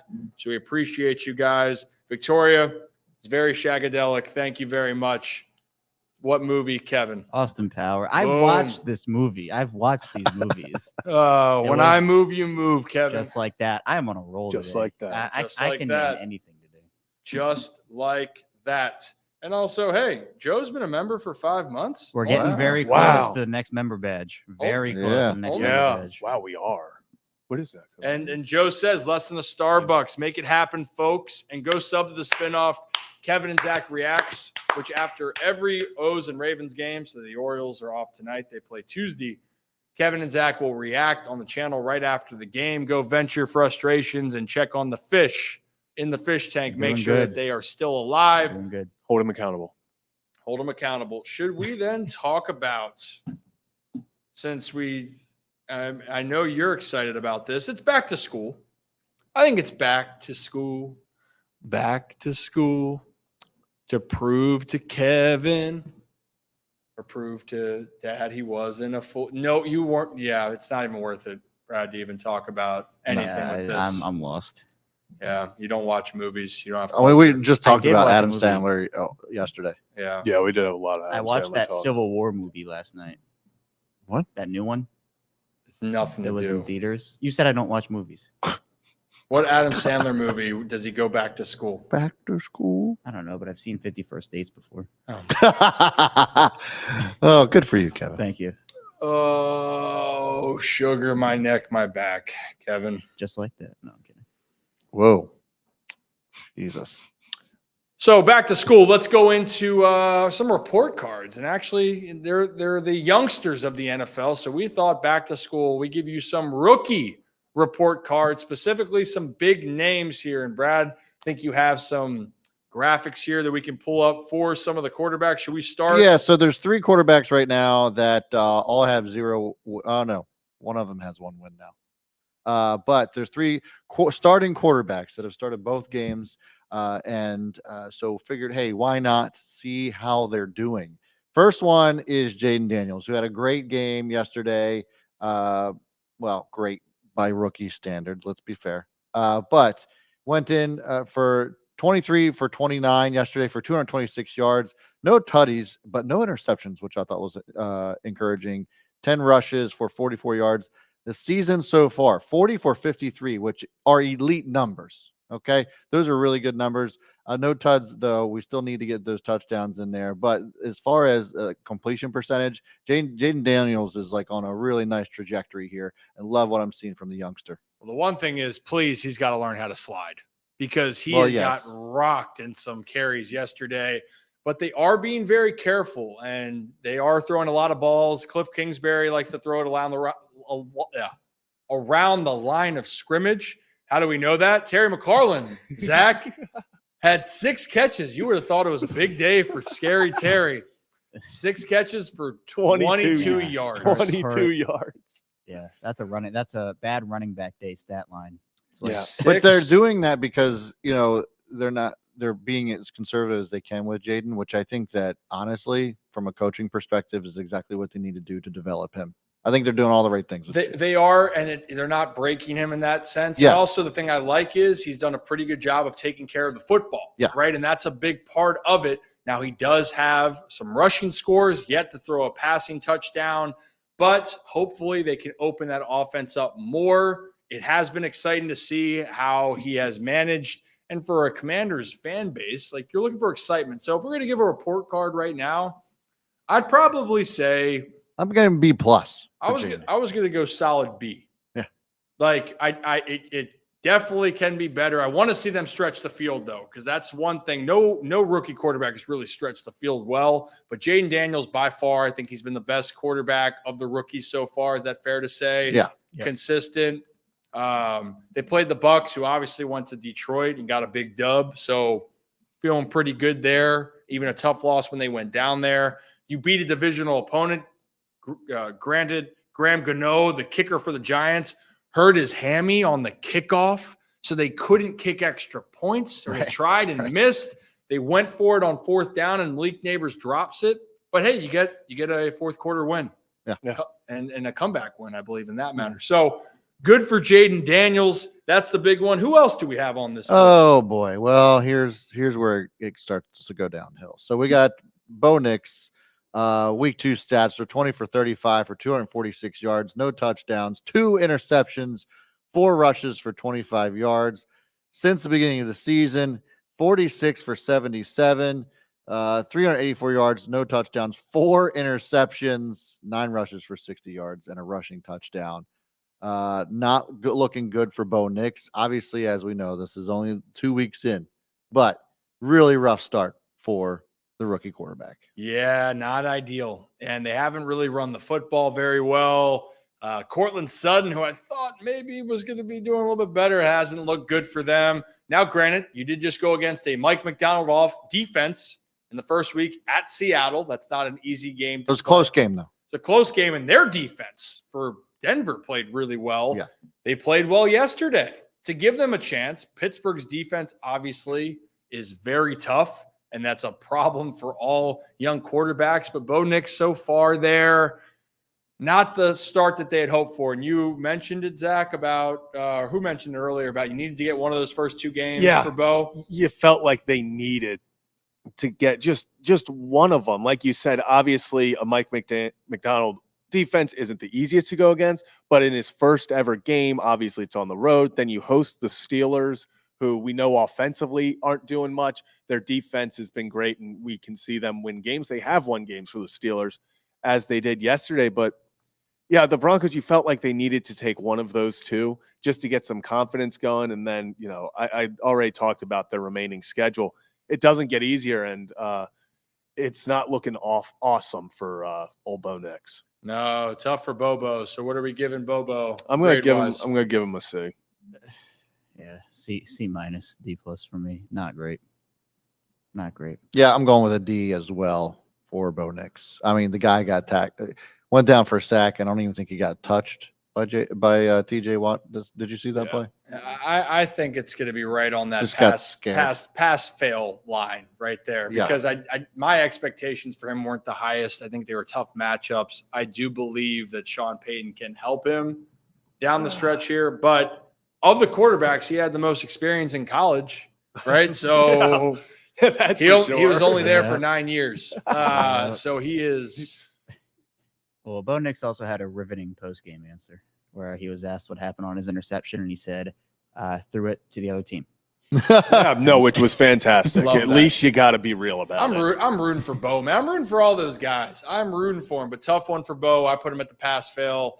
Obviously, Broncos sit 0-2, and he is going to have to continue to develop here if they're going to have a chance, or if he's going to be considered their quarterback for the future. Yeah. Brad, where are we going to next? Well. I know you're ready for this one. Oh, you've been waiting for this one. Look, it's not that I hate Caleb Williams. It's just that I hated the way that people hyped this guy up. Caleb Williams, we saw him last night, saw him last week as well, and it is not looking good for Caleb Williams either. We just talked about how Trevor Lawrence was overhyped. He never lost a football game until he came into the NFL, and then he was just kind of an average QB. Caleb Williams had anything but an average 2 starts. They were both pretty terrible. Yes, he is 1-1, but it wasn't because of the QB play. Looking at Caleb Williams over the last 2 weeks, last night, 23 for 37 for 174 yards, no touchdowns, 2 interceptions, 5 rushes for 44. Over the last 2 weeks, 37 for 66, 267, 2 INTs, no touchdowns, 10 rushes for 59 yards. So not really as bad as Bo Nix, but not a whole lot better than Bo Nix. Yeah, so right now, Caleb, if you guys watch the first games against the Titans, you're exactly right. Caleb did not do necessarily his part. His completion percentage was under 50% that game. Nothing could get going. He tried to extend plays. The Titans exploited it. They won that game because they blocked a punt for a touchdown and a pick 6. It's a big reason why they won the game. The Chicago's defense is no joke. Yeah. If you watch that game last night between the Texans and the Bears, that Bears defense played well. They Fairbairn, if you had him for fantasy, good for you. Yeah. You had to have won your matchup. He put up 20 points. He had 3 50-yard field goals. Insane. Yeah. One of them was 59, I think. And he had and you held CJ Stroud, the Bears defense, held them to 1 touchdown. It was the Nico Collins great play. Yeah. They were in the game. And Caleb Williams, to his credit, was better this game than he was the last game. He was 23 for 37. And the point was that actually it was interesting hearing on the broadcast, watching the game, when they didn't bring pressure on Caleb, he was good against the zone. He was fine. He was solid. He could get it out. But when they brought pressure, they it was blitzed the shit out of him. And there was man-to-man. Yeah. They had no continuity. DJ Moore was visibly frustrated because the back shoulder throws you try to work on or giving your player a chance, never had a chance. Part of that is on Caleb Williams, but the other part is having time to be able to adjust. Look, guys, I thought it was a step forward, but so far right now for rookie quarterbacks, 0 passing touchdowns. Yeah. And for Caleb in that game, 2 interceptions yesterday, average 4.7 yards per attempt. I also think it's a huge thing for rookies to play in the preseason, especially quarterbacks. Yeah. I know that they're not playing the same did. guys. Caleb sat the last game and he didn't play the first one. But he played the second one. Play the second, but to me, you're a rookie. Yeah. No, I get you. That's my point. I mean, Patrick Mahomes is playing in the preseason, Right. And what does he have left to prove? They play their start. That's a whole different conversation. But why don't we play the clip that Luke Kuechly, if everyone remembers Luke Kuechly, Carolina Panther, one of the best linebackers of all time. He was on with Kay Adams, talked a little bit about Caleb Williams. So let's see what his response Caleb and Williams, reaction. you're going to learn a lot, and you're going to learn quickly that in the NFL, hey, it's 1, 2, 3, 1, 2, boom, check the ball down and move on to the next play, because you can't go from 1st and 10 to start a drive to take a sack and make it 2nd and 15. Your series and your drive is kind of over at that point. So he's got to pick better spots to run, maybe? Like get the ball out quicker? That's the advice we would give young Caleb. Yeah, I would just get rid of it. I would say, hey, look, 1's not there, 2's not there. Be real selective when you decide to scramble. But at the end of the day, you just got to get the ball in the hands of your playmakers and let them go do it. So right there, get the ball in your playmakers and let them go do it. No Keenan Allen yesterday, by the way, out for the game. Rome Odunze had a couple moments coming off a MCL sprain, grade 1, I believe what it is, because if it was a grade 2, no way he'd be out there. He had 2 catches. He missed would have been Caleb's first touchdown. It was a high throw, trying to pinpoint it, and he got his hands on it but didn't bring it down. But they couldn't really run the ball very well. DeAndre Swift, it hasn't worked out. But I think the bigger part is, guys, Caleb, for all the hype for him, and that's the hard part, he hasn't been that savior for Chicago at this current moment here. And there's going to be growing pains. CJ Stroud, after the game, said, hey, they drafted you number 1 for a reason. Keep your head up type of response. But, guys, how would you grade Caleb Williams? Kevin, do you want to ponder that a little longer, or do you want to lead it off? I'll ponder. You want to ponder? That's a good I one. feel like But I'm going to give the floor to Brad. I'm going C-. Not as bad as Bo Nix, but not a whole lot better. I gave Bo a D, so I'm going to go with a C- for Caleb. Yeah, he does have a lot more to prove, but with the personnel that's around Caleb, he has the best setup for success.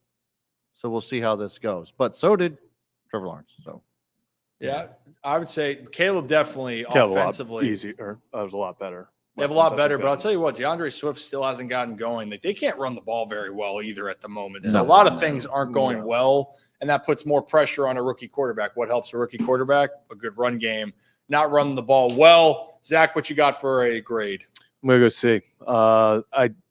We started to see him look like a little bit more like college Caleb Williams last night. I talked about this in our pre-show meeting.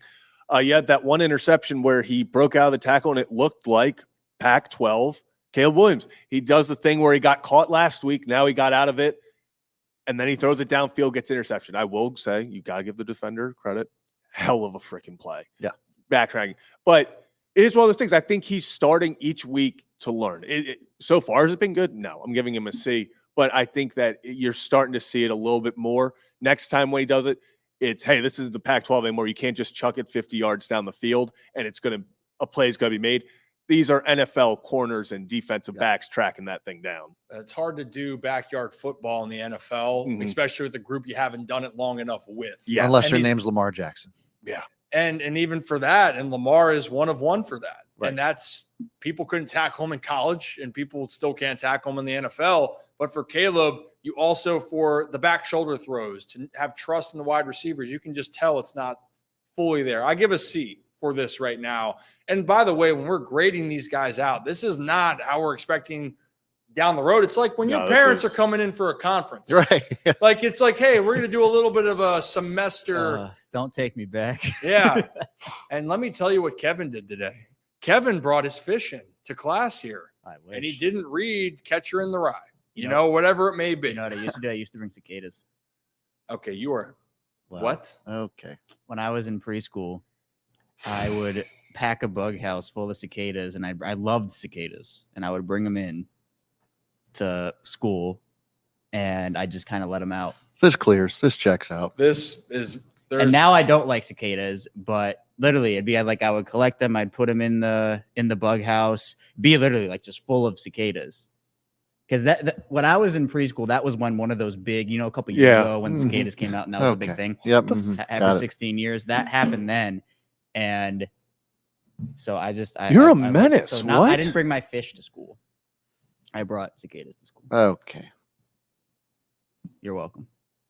Did they have another talk with your parents about, we're worried about your son? Okay, I'm gonna just move this seat let's a go little bit bit further over. We away got here.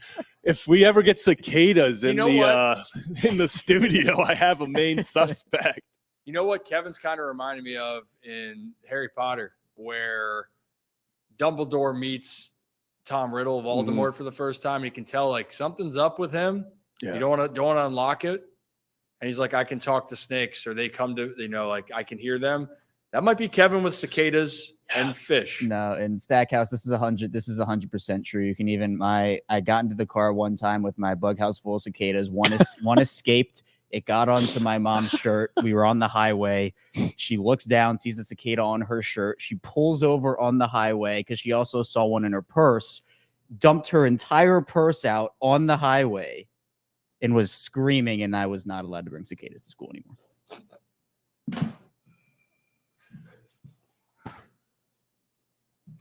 I don't even know what to say. How the hell did we get here? So Caleb Williams C on his grades. Good God. Yeah, you don't even get to give him a grade. I pondered though. I did ponder. That's what you pondered. Yeah. No, I had a grade. Just give it. Just C. Okay. Okay. Good enough. Thanks, Kevin.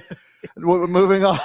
If you're new to the channel, hit that like and subscribe button. That was something. But we're the Ryan Ripken Show. We do it live every Monday and Thursday. We have content out almost every single day, but we're live Monday and Thursday at 3 p.m. Eastern time, and live on Sundays or for any Ravens game 4 hours prior to kickoff. So join us for that whole experience. And we have a lot of fun with it. And actually, want to talk about that before we get into a little bit more of the football news. We did have our first one here of the regular season of the Sundays. We did it for Thursday, but we're able to actually get our tailgate on, and Deep Eddie helped us with that process. We made the first Orange Crush. Actually have that clip there. I'm going to be honest. You guys can be the judge. I could have been better. I can admit that. I can be open about it. But we have a lot planned with Deep Eddie.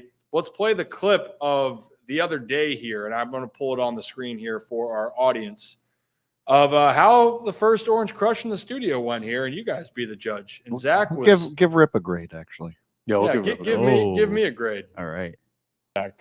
Good. Exactly. All right. First time ever using this juicer, by the way. I had to help Ryan put it together. Yeah, we're working it. Let's Not see to if this be that works. guy, but I'm kind of rooting against you right now. Like if that kicks your ass, it would kind of be You funny. look miserable. Like for Okay. content reasons, like you failing might be better than this succeeding. All right. Well, let's hope not. I was just about to say, I was like, you might want to put the glass underneath the juicer. I was such a hater. It is underneath. Yeah, right? no, it is now. For a moment there, we were. By the way, this is the only way to make an Orange Crush is with Deep Eddie vodka and fresh orange juice. Just putting that out there. Oh, we're doing it. Gotta have the fresh ones. You know what? I thought that was going to peel off more, but that's why we got some oranges, baby. Let's see what we're working with here. I'll tell you what, guys. This might be the best thing I've ever made. I mean, it's the freshest. So that was our first Orange Crush experience. And join us every Ravens pregame, specifically home Ravens games. Deep Eddie, we're doing giveaways. And actually, we showed them the other day. It's on Twitter. But this is simple. We're going to put this out on Instagram as well. We're giving it away. Thanks to Deep Eddie, you can get, there's hats, sunglasses, Water a nice bottles. little Yeti type of water bottle, and it'll be simple. You just go, you follow Deep Eddy Vodka, you follow the Ryan Ripken Show, and then you comment on the post. That's simple, and you're entered to win the giveaways, and we're doing it for every Ravens home game. Thank you to Deep Eddy. Now, what was the grade here? I saw a Casey, thank you for the B+, Joe, C+. Okay. It wasn't I admit, I could have had better form. We actually, if your mother was here, she probably would have given you an F. She called me about it. Oh, She called me about it. Kelly commented on it during the stream and had words. Yeah, she did. She was not. We do have some things we need to get to housekeeping wise. Cube also hey, gifted 5 Ryan Ripken memberships. I don't know why we're not standing. We're standing up. This is the fiver. We got to stand for that. That's it. Kevin. I know that's tough for you. Hey. And then Ken also is now a YouTube member. What did he get? Holy Shirts and Pants? Can't tell. He is Holy Shirts and Pants. Right. There we Holy go. Shirts and Pants. Holy Shirts and Pants. Welcome, Ken. Holy Shirts and Papa Ken, baby.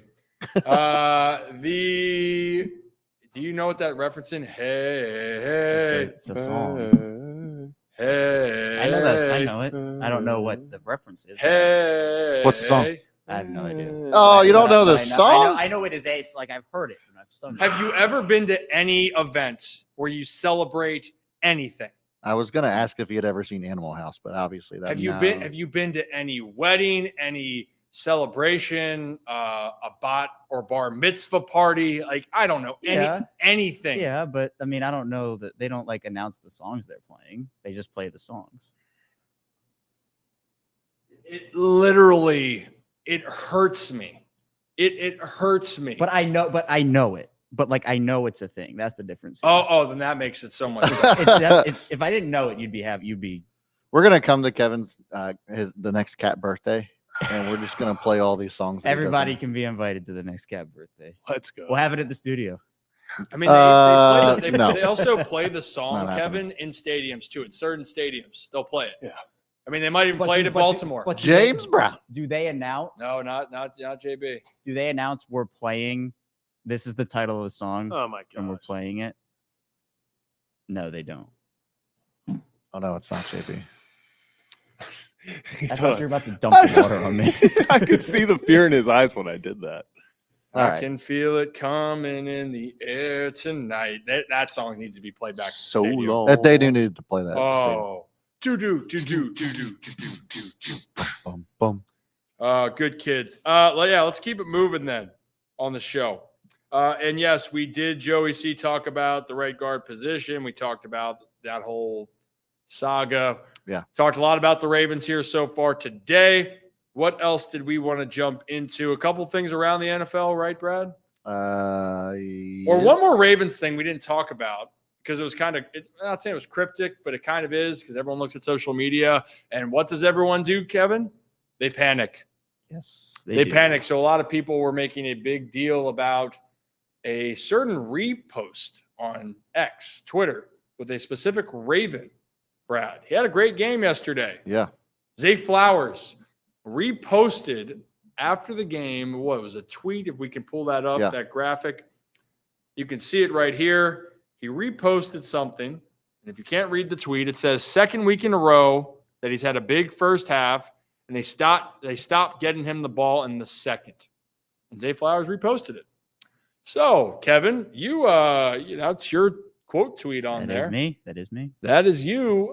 So what do we make of it? I think Zay Flowers caught the touchdown in the second half, and he also did the dance in remembrance of Jacoby Jones, which, by the way, that was very moving for Joey, for Joe D as well. The family's very emotional to watch all of that, by the way, but really great job by the Ravens. But for Zay Flowers in this specific case, what do we make of that?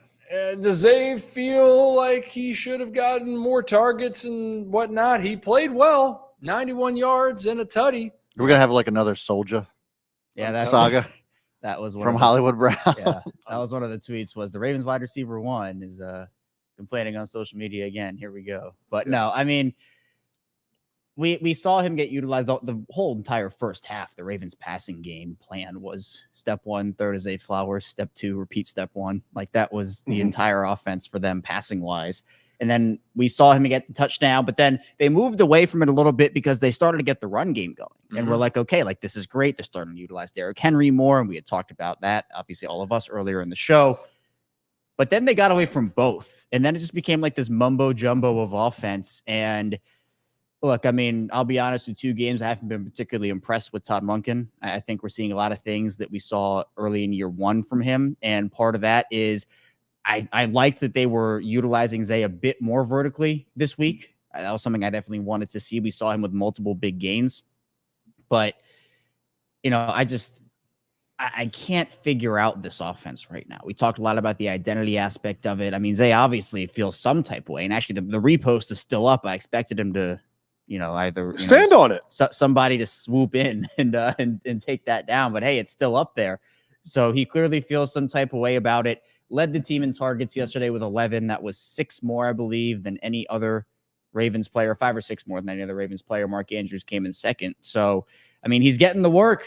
He's getting some volume, but clearly he felt he was open on more of these plays. And part of this could be like Lamar didn't have time to maybe go and go through his progressions or let Zay's routes develop, and he's not getting the ball and he feels the type of way about that. So obviously it's a bunch of speculation. The only person who can clear the air on it is Zay himself. John Harbaugh has asked about it, and he said he was not aware of any repost on social media for Zay Flowers. And for the record here, Zay had 11 targets on the day, 7 catches. You're right. He didn't have as many looks in the second half. Great game nonetheless. He is the Ravens' number 1 wide receiver. But, of course, it's going to be magnified because what happened, guys? They lost. They lost the game. And listen, like you said, 7 receptions, 91 yards, and the touchdown. Damn good day from Zay, 11 targets, and he still doesn't think he got the ball enough. You know what that is? That's who I want as my number one receiver. I want him to be so pissed off about the loss that he's like, we needed to get the ball in my hand. All these top guys, we saw Justin Jefferson earlier this week say, I'm not Garrett Wilson. Like there's levels to this, and they went out and proved it. I want a guy who sees, yes, I might have gotten my fair share, but we didn't win, so that's not important. I want to be more involved so we can go finish this thing off. I'd be more concerned if Zay was like, I had a good day and didn't care. Like it should. These wide receivers, I want guys that want the football. Yeah, we saw that with Marvin Harrison Jr. last week. And then my goodness. Yeah. Holy shirts and pants. Talk about a rookie. Yeah. And that report card in week 2. Yeah. It was ghosted in week 1. And then all of a sudden, first 2 touches of the game. Right. 2 tutties. Right. Goodness gracious. Holy shirts and pants. If you guys had him in fantasy, you were feeling pretty damn good.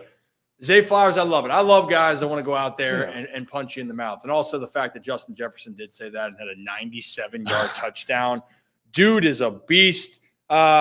Zay Flowers is off to a great start. This is something that's really encouraging. We all know in Baltimore, having a guy that is the dude.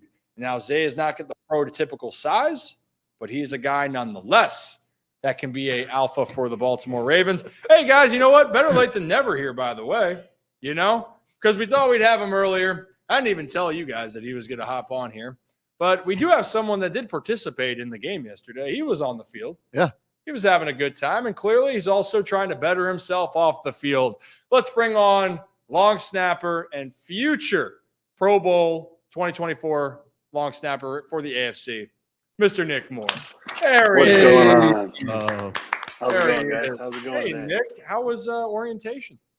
Oh, man, it was great. We did I'm taking this crossover business class, and basically today was it was yesterday and today. And so I had to cop on just a minute ago. We did like a draft where there's 56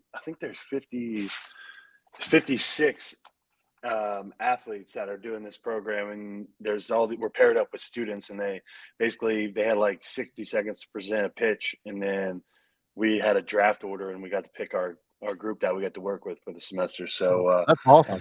yeah, I got Derek and Kareem. So looking for some big things from those guys this semester. Helping me expand my knowledge in business and learn a little bit here. So trying to use my time more wisely as I get older.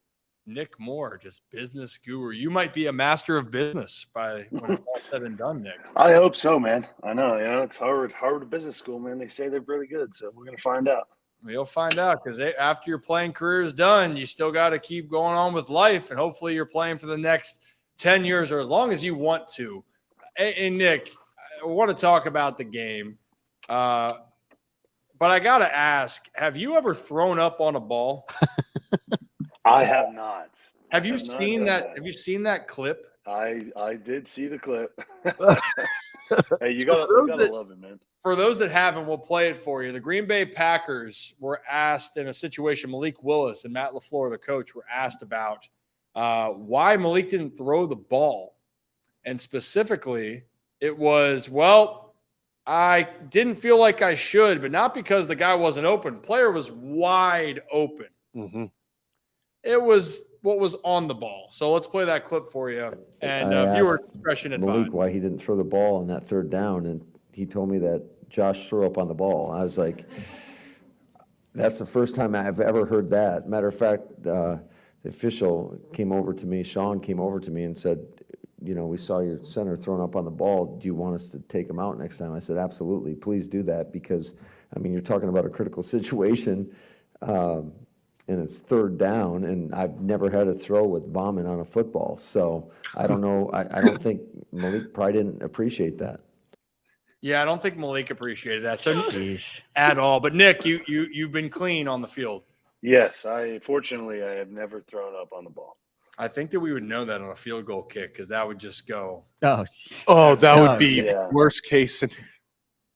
Good thing for Jordan right there. You're a good kid. Hey, Nick, how are we feeling? Yesterday was tough. It was tough. We feel good. You're right. We feel pretty good. I know yesterday outcome wasn't as well as we had hoped. Obviously, we were trying to win the game. You were? You wanted to win yesterday, Nick? We were trying. Oh, no way. We tried.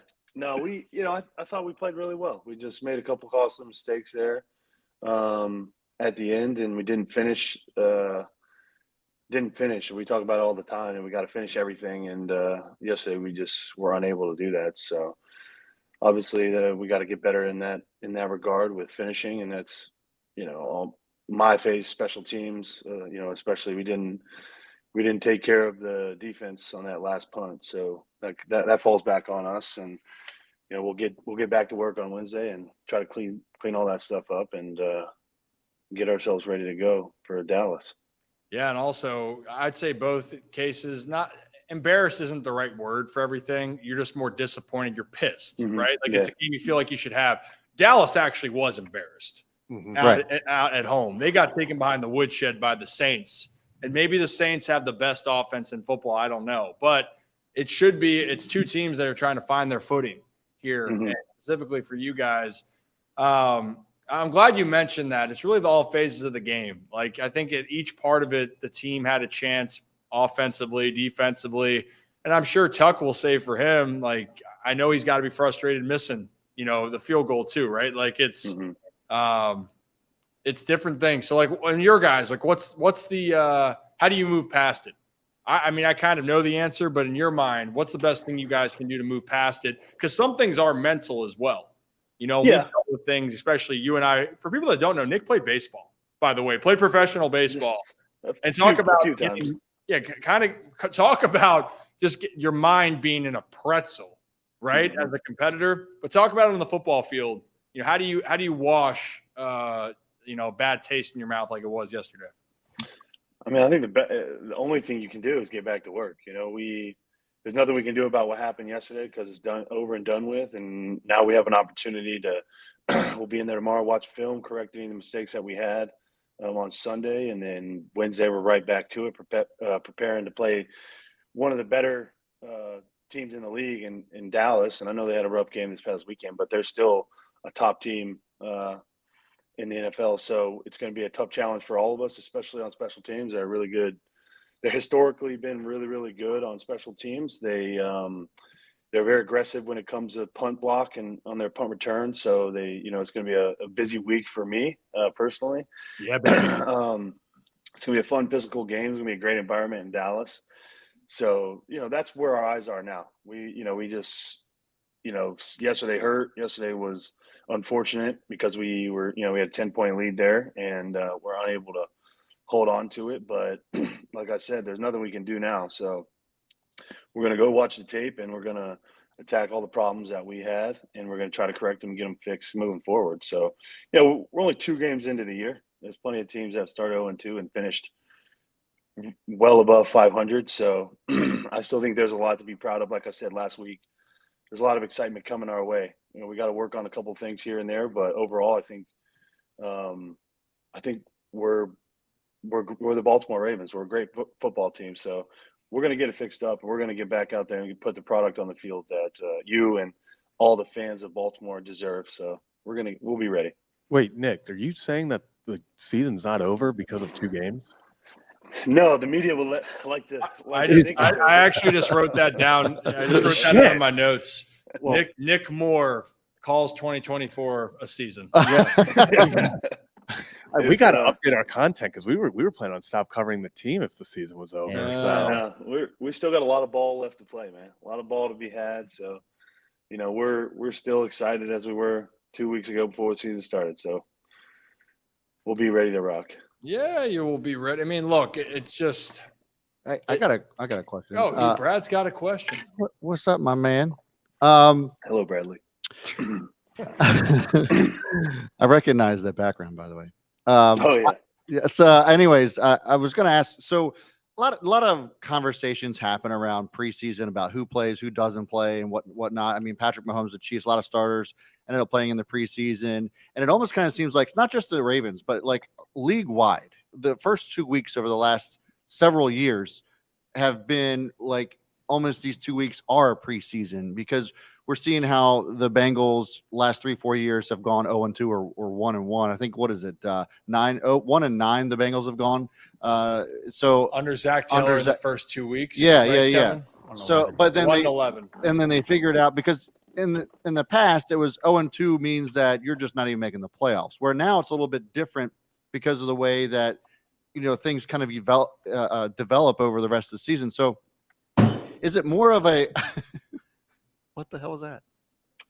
It's just fun. Okay. Is it more of a, in your opinion, would you think that a lot of that gets cleaned up in preseason if there were more starters? And I know why they don't do because of like health and that sort of thing. But do you think that there is some truth to that? I mean, listen, if we were 2-0, let's look at last year. We went, we finished up, had a really good season, and none of those guys played last year. And this wasn't a thing. So, right. If we were 2-0, nobody would say anything, and do I think that, like, how much are we going to play? Are we saying one, if they're going to play one drive, like that's not going to make a difference, I don't think, in the performance of week 1 and 2. What I think does make a difference is, like, you got to understand, like, even for me, like, this is my 4th season playing in the league, 6th year in the league, and it's like, the first game, first couple of games, you're just still trying to get used to playing football again, like in a full game. Like it's a long day for us. So I'm just still trying to get my body used to it, trying to get into that midseason form, just because you're trying to find your rhythm and, the work week and then the game, stuff like that. So, it's early on in the season. It's tough for everyone. And then you got rookies making their first plays in the NFL, getting their first opportunities. Like, it takes guys a couple games to kind of calm down, and then they're like, all right, let's just play football again. And obviously we'd love to win those games, and I think we played well enough to win both of those games.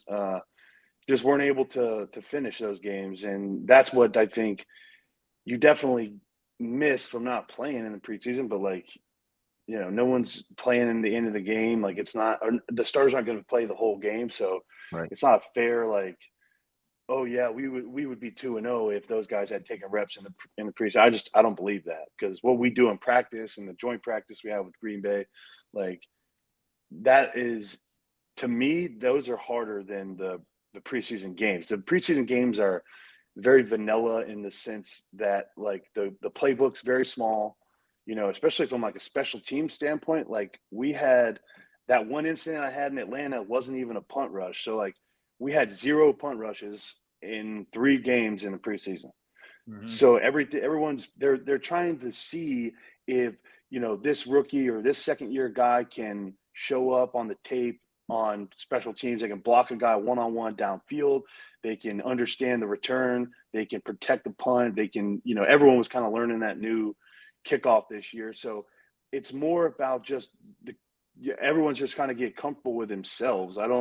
It's not the same as the NFL game, but there's not even overtime in the preseason. So like it's just not the same as the regular season. And, you know, we're just, like I said, I thought we played well enough to win both those games. We made a couple costly mistakes in both of them that, you know, were unfortunate, but we're going to get that stuff cleaned up and we're going to be ready to rock in week 3. And, you know, by no means is this a measure of who we are as a team, because, you know, we're going to be just fine. Guys you got to understand, we lost 3 starters on the O-line. We're replacing those guys. The 3 guys that are replacing, you know, Pat McCarry's played a lot, but Andrew Voorhees never played. Flele hasn't played significant time either. So we're all just getting comfortable with ourselves, you know. It's a learning curve. It's a learning curve just like anything else. And, you know, we got to turn it around quick, because obviously we don't want to, you know, continue this trend, because we got, you know, our next 2 games, you know, 2 or 3 games are going to be really tough games, 2 in prime time. So, you know, we have some great games coming up, and, you know, we have the second hardest schedule in the league. So like, we got to find our groove pretty quickly at this point, starting 0-2. So yeah, that's the point where we're saying like learning curve is a part of it. And actually, you brought up that point. Last year, you guys opened up against the Texans, right? A rookie quarterback, and the offense actually was not firing on all cylinders for the Ravens last year, but they won the game, right? Yeah. And they played better than the Texans. First 2 opponents, the first one specifically a Chiefs team that we know who the Chiefs are. Raiders are that scrappy team. It just felt like that was a game that people thought that they would have. And maybe there's something just about Gardner Minshew when he walks into M&T Bank Stadium. And Max Crosby. he's had maybe some it's the success stash. there. Yeah. I don't know. Max Crosby also loves himself pressuring some Ravens, man. It's tough. Yeah. Kev, you got one thing for Nick before we let him go? I can ask him one you know, fun question. Yeah, Nick, what's up? I know that there's been a lot of conversation. I know you work so closely with him and Justin Tucker, and obviously the 50+, and there's been this whole thing about, oh, well, Justin Tucker this, Justin Tucker that. Look, me personally, there's not a guy that I still trust more in the league. You know, there's been a lot of conversation about the Dallas kicker and some others as well, but look, I mean, Tuck is a guy that, you know, the 1 for 7 is one thing, but, you know, I just kind of wanted to give you the floor and the opportunity to speak on him a little bit, because I know that you know how hard he works and how hard he prepares and how hard he takes it when it's not going the way that he wants it to. Listen, let's not get it twisted here. Tuck is the best kicker in the National Football League and the best kicker of all time. Period. There's no debate there. He's had 2 kicks that have missed by, you know, just a little bit out wide left, but both those kicks were absolutely hammered. I don't know if anybody, you know, if we saw the one in Kansas City, but that was like 3/4 up the pole, you know, when it crossed. So he had you know, his leg is still there. Yeah. And you know, this isn't going to be a trend that continues for him or for us as a unit, because, you know, it starts with me at the top, and, you know, I can always find a way to be better and make his job a little bit easier, but, you know, the whole, no one's made more kicks in big time moments, in those big kicks, 55, 56, 66, 60, 58. No one's made more kicks than Justin Tucker.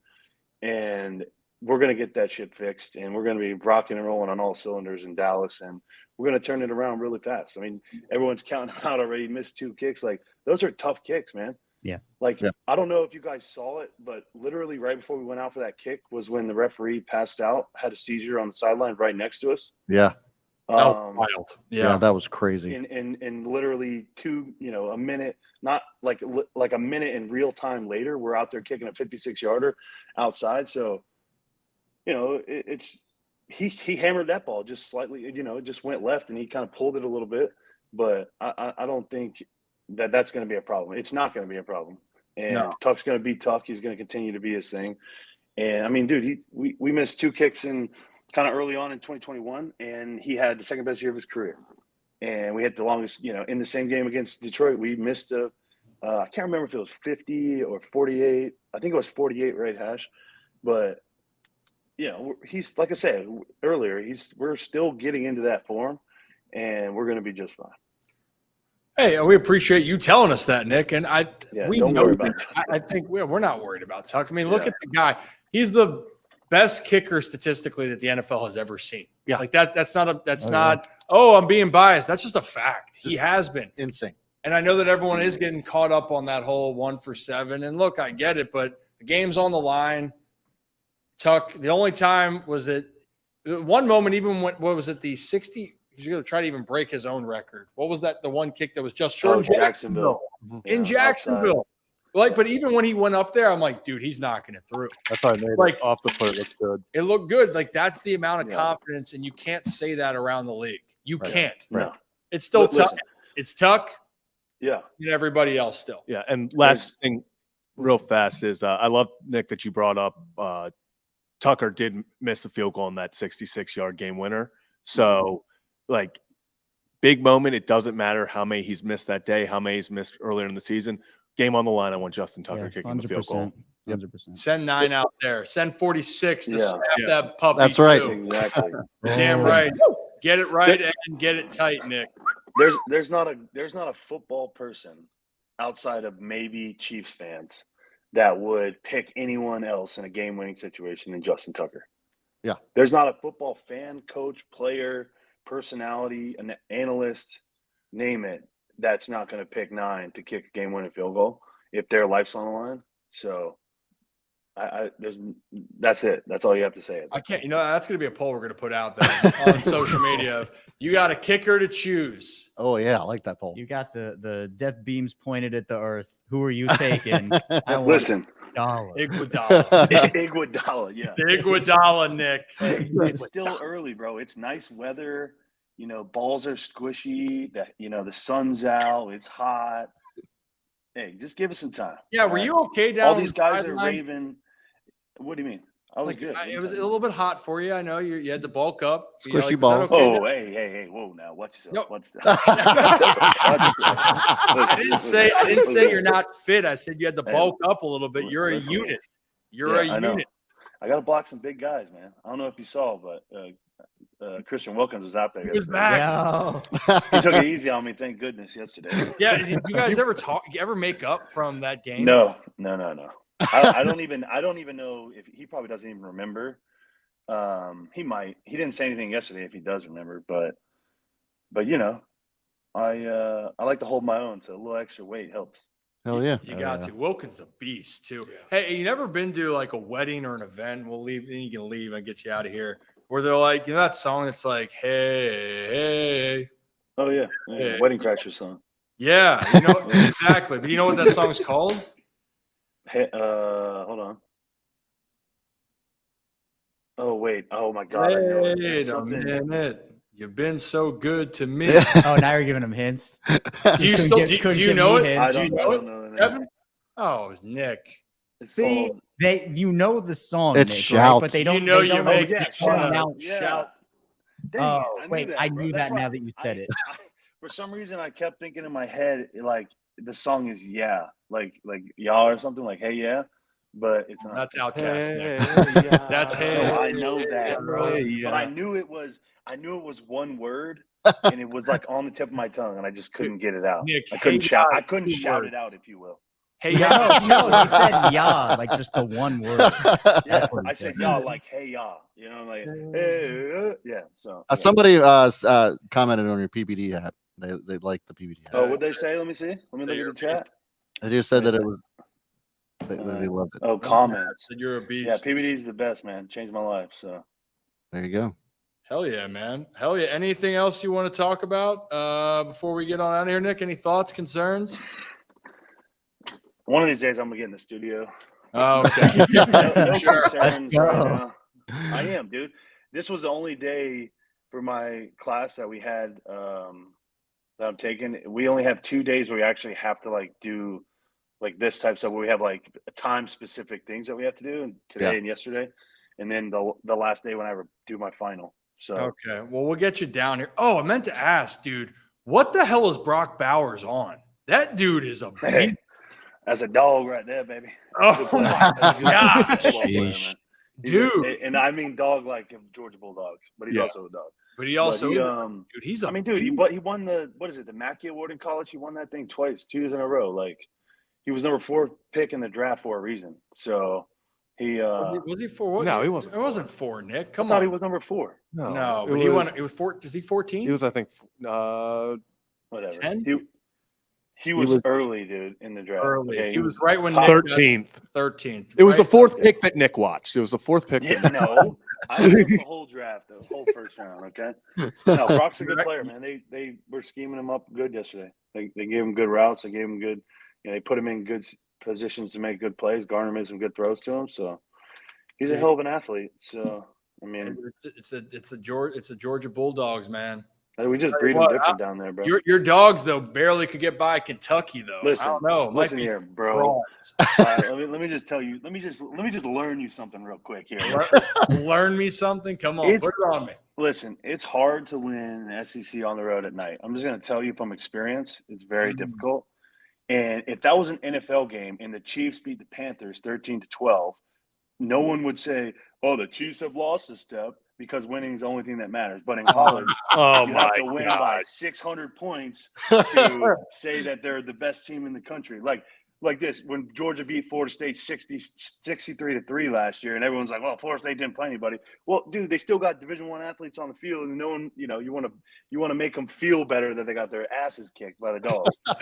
Now that Georgia skates one out 13-12 on the road against Kentucky, who is not a very good football team, but they play good on Saturday night. Dude, a win's a win on the road, baby. That's all that matters. Well, Florida State hasn't won a game since either. Yeah, you guys broke them. Exactly. They're struggling big time. Okay, they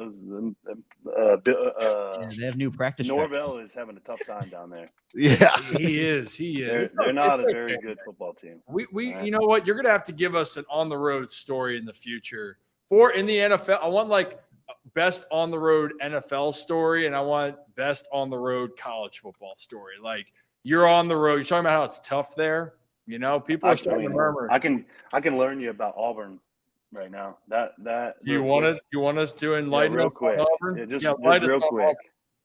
2017, we're the number 1 team in the country. We just beat South Carolina the week before. We became the number 1 team before we played South Carolina. Beat them 24-10. They had Hayden Hurst and at home in Athens. We're 10-0. I think we're 10-0 or 9-1. No, we're 10-0. Yeah, no, we're 9-1. 9-0. Sorry. And we go to Auburn because we used to always play them like the 10th game of the year, right around like 2 weeks before Thanksgiving. Mm-hmm. We go to Auburn.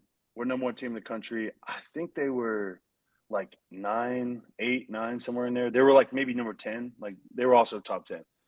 So a really good football team. We go there, bro, and they absolutely abuse us. I mean, who was quarterback in that? I don't remember the quarterback. Oh no, it was Stidham, Jared Stidham. I was gonna say, was it Bo Nix? No, not Bo Nix. It was Jared Stidham and Kerryon Johnson was their running back. Ooh. And he probably rushed for what felt like 300 yards on us. But they proceeded to beat us. I want to say it was like 36-16 or 36-17. But they did. There was probably. We still had a little bit of life, like in the midway through the fourth quarter, and they played swag surf in the stadium. This is number 1. It's the loudest experience that I've ever been in, like by far the loudest environment I've ever been in. And number 2, it was like an optical illusion. So what they did was, Auburn is not like Georgia, where Georgia's like we have a lot of season ticket holders like at our stadium, so it's a lot of. We have really huge student sections as well, but like we have a lot of older fans, like non-student fans. Mm-hmm. Well, Auburn's more like kind of like Alabama, and Auburn's like LSU, where they have like a lot of student fans. So they get they get into it a little bit more, and they did the swag surf, dude, and everyone's like locked arms and they're like doing this, and each row is going a different way. So like the row in front of them, they're going opposite of each other. I'm not joking you. I was standing there and I was looking back at the stadium, like my back was facing the field, and I was looking back at our stands, and I was standing next to the other long snapper, and he was playing. I was on the bench that game, and I was just like, dude, I will never experience an environment like this ever again, and I have never. Like, that place was nuts. I thought I was going to get motion sickness from watching everyone in the stadium, dude. I'm talking every person that was not wearing red and black that day was doing this, and I was just like, this is unreal. And then we also got our asses handed to us. So yeah, I looked it up.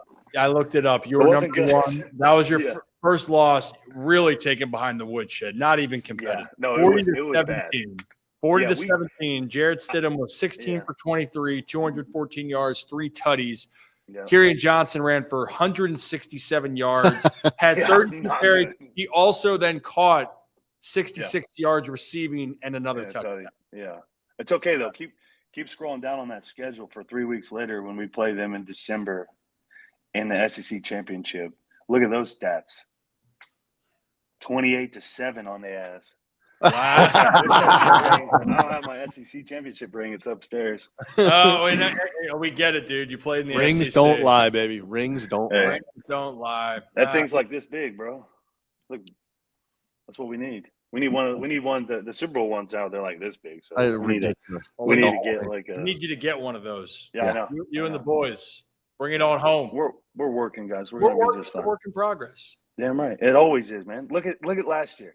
Everyone was counting the Chiefs out. They may not even make the playoffs. They're not, Patrick Mahomes is washed.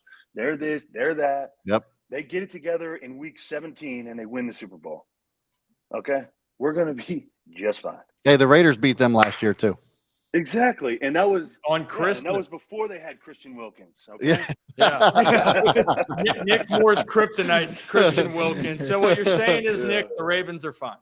The Ravens are fine, dude. We're the Baltimore freaking Ravens, okay? Hell yeah, brother. Hell yeah. Hey, Nick, you're a good kid. We'll see you down here in the studio in about 6 months. Yeah. When everything's all wrapped up. You got to get that Lombardi better make its trip around. That's all I know. You know how sick that would look in the studio, just like sitting like on top of the pool table. Yeah, it stops here. This is his final destination. You're a good kid, Nick. All right, go enjoy yourself. Yep. Thanks, Nick. Appreciate you, brother. Appreciate you guys. Master of Business and future Pro Bowler Nick Moore. He's a good kid, man. He's a good kid. If you're new to the channel, hit that like and subscribe button.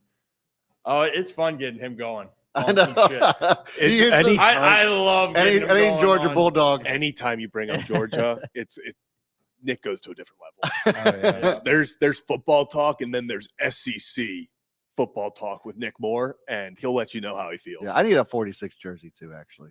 Yeah, we do. Yeah. We need one. Reason one's not hanging right here. We said all black. We is keep the one saying that he thinks makes him the most slim, but he's not wearing that jersey, so it's. I kind of want the all white one. All white. I kind of feel like a white jersey would look cool on the wall. It would. It look cool on the black wall. Yeah, I think that would look the best. Yeah, I mean, but look, I think the point of it being is you see the passion. You know they're going to try to get it right. People are so passionate about the Ravens because the expectation that the team has each and every year. There's only a few organizations that can say that around their football team. Yep. And the Ravens are one of them. So hopefully they bounce back. If not, we'll find out. I love his thoughts on Tuck, though, too, man. There was no doubt in his mind. No. The dude's going to figure it out. No doubt. No, but like even for us, we know that. Yeah. But Kevin, you had to ask the question because people want. People have been dogging him. And it's like, well, dude, game's on the line. Just like Max Keller said, Iguodala if you're shooting a 3, Justin Tucker if you're kicking a field goal, man. So it's all good. I think we're getting close to wrapping up because we've been on for a long time here. Yep. One more time. Okay, Kev, on the way out. Spin that. We have to. Globe. If it lands on Baltimore, we're quitting the show. We're done. We ready? Here we go. Ooh, go. I think it's like England. Morocco. Oh, look at that. Morocco. All right. You got to look some facts up on Morocco here quickly. All right. Morocco facts. Has anybody here been to Morocco? I've not. Well, while you're getting the facts together here for our other people that want to know, so we have our last other 2 things. Stuggies, we got a giveaway with them coming up here soon. For Orioles fans, keep in mind for this last homestand. So next show, you're not going to want to miss, so you can have a chance to win the Stuggies giveaway for the Orioles upcoming last homestand here. And then lastly, also for Gridiron Golf, we're having some giveaways. Kevin, you might have missed this, so I want to play this for you before you give us the final stats on Morocco before we close out. But Zach and I had a little competition. Yeah, you know, on the gridiron. it's one of those things. Head wasn't feeling great, you know, but ice in the veins doesn't leave. Yeah, here we go. Hum now. Considered getting it in the touchdown. This is why I wanted him to go first, because I knew damn well the pressure. I knew that he was in his head. Just a tap-aroo. Oh, that's a tutty. You serious? God damn it. So that was four downs, four shots. That was 3. Oh, it was 3. So three shots. Got it done in 3 downs. So I want to make a little bit of pressure from the fans here on Zach. Zach folds under pressure. He's a guy. No one wants to. Really checking.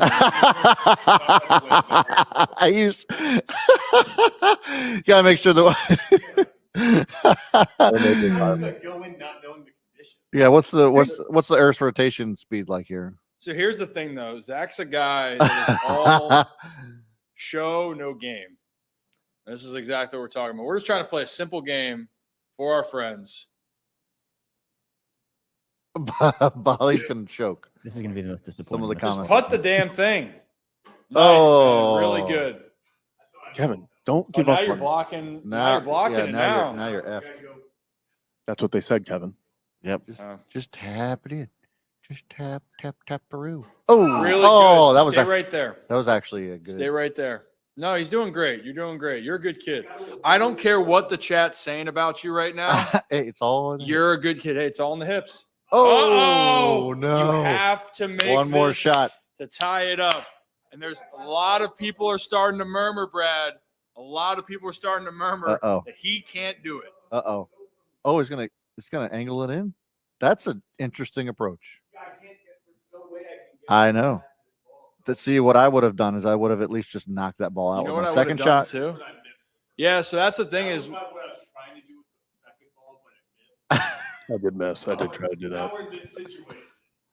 well, and this is the thing too, is when you just don't strategize and you're 24 and you're hung out as hell, Yeah. you're not going to make the best decisions.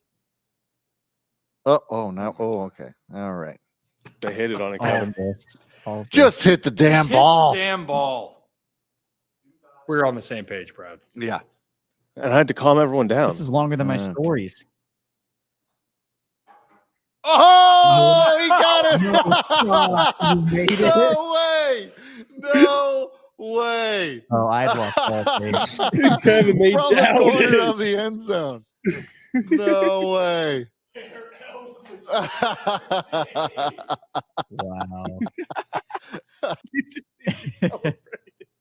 Wow. What a good kid. I was surprised. We haven't had an angle that way, but I'll tell you what, we could have kept playing that for hours. Oh, It yeah. is so much fun. You can joke on your buddies. Zach finally locked in. I'll say I didn't think he had the stones. Definitely had a terrible attitude the entire show yesterday being hungover, but he made it count at the right moment. Whammy. Gridiron Golf, we got a lot more with them planned for every football Sunday, so do not miss out on the opportunities. Now, Kevin, what do we need to know about Morocco? Yeah, Morocco or no Rocco, according to Joe. That's a good little pun there. So shout out to you, Joe. But if you didn't know, elephants and lions once wandered around Morocco, but they're gone. So no more elephants and lions. It's now more reptiles like geckos, snakes, chameleons. Chameleons there are very common, but the most common mammals or just animals in general are camels, sheep, goats, boars, and they also have like desert hedgehogs and desert foxes over there.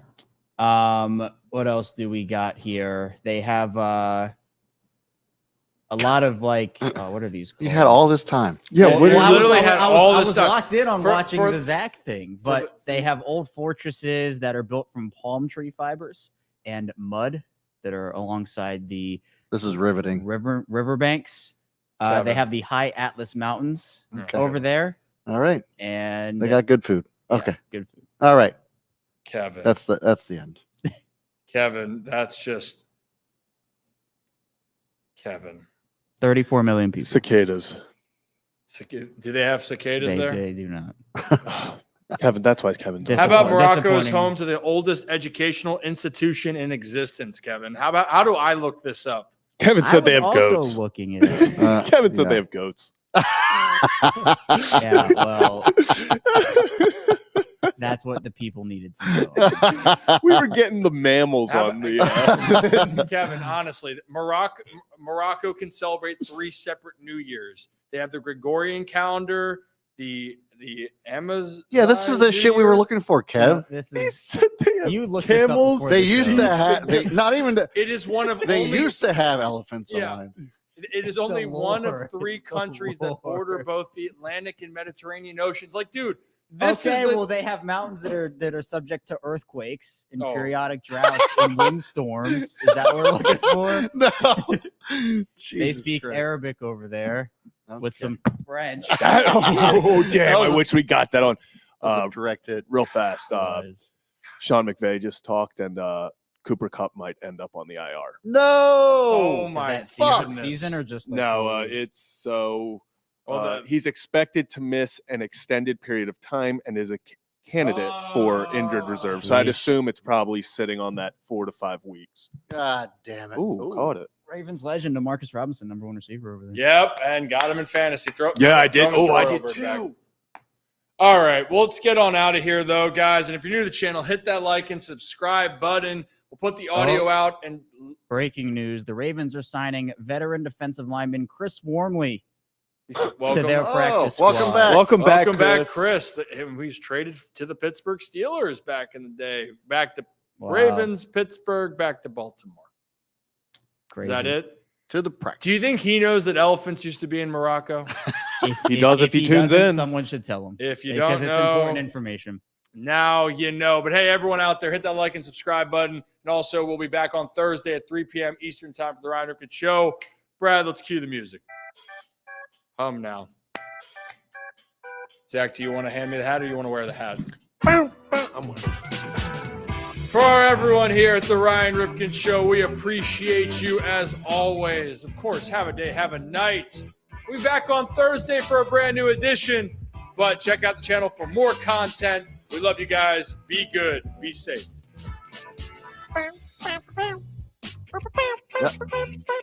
That's one way to wear it. Down, Kevin. All the facts, that's what we could get.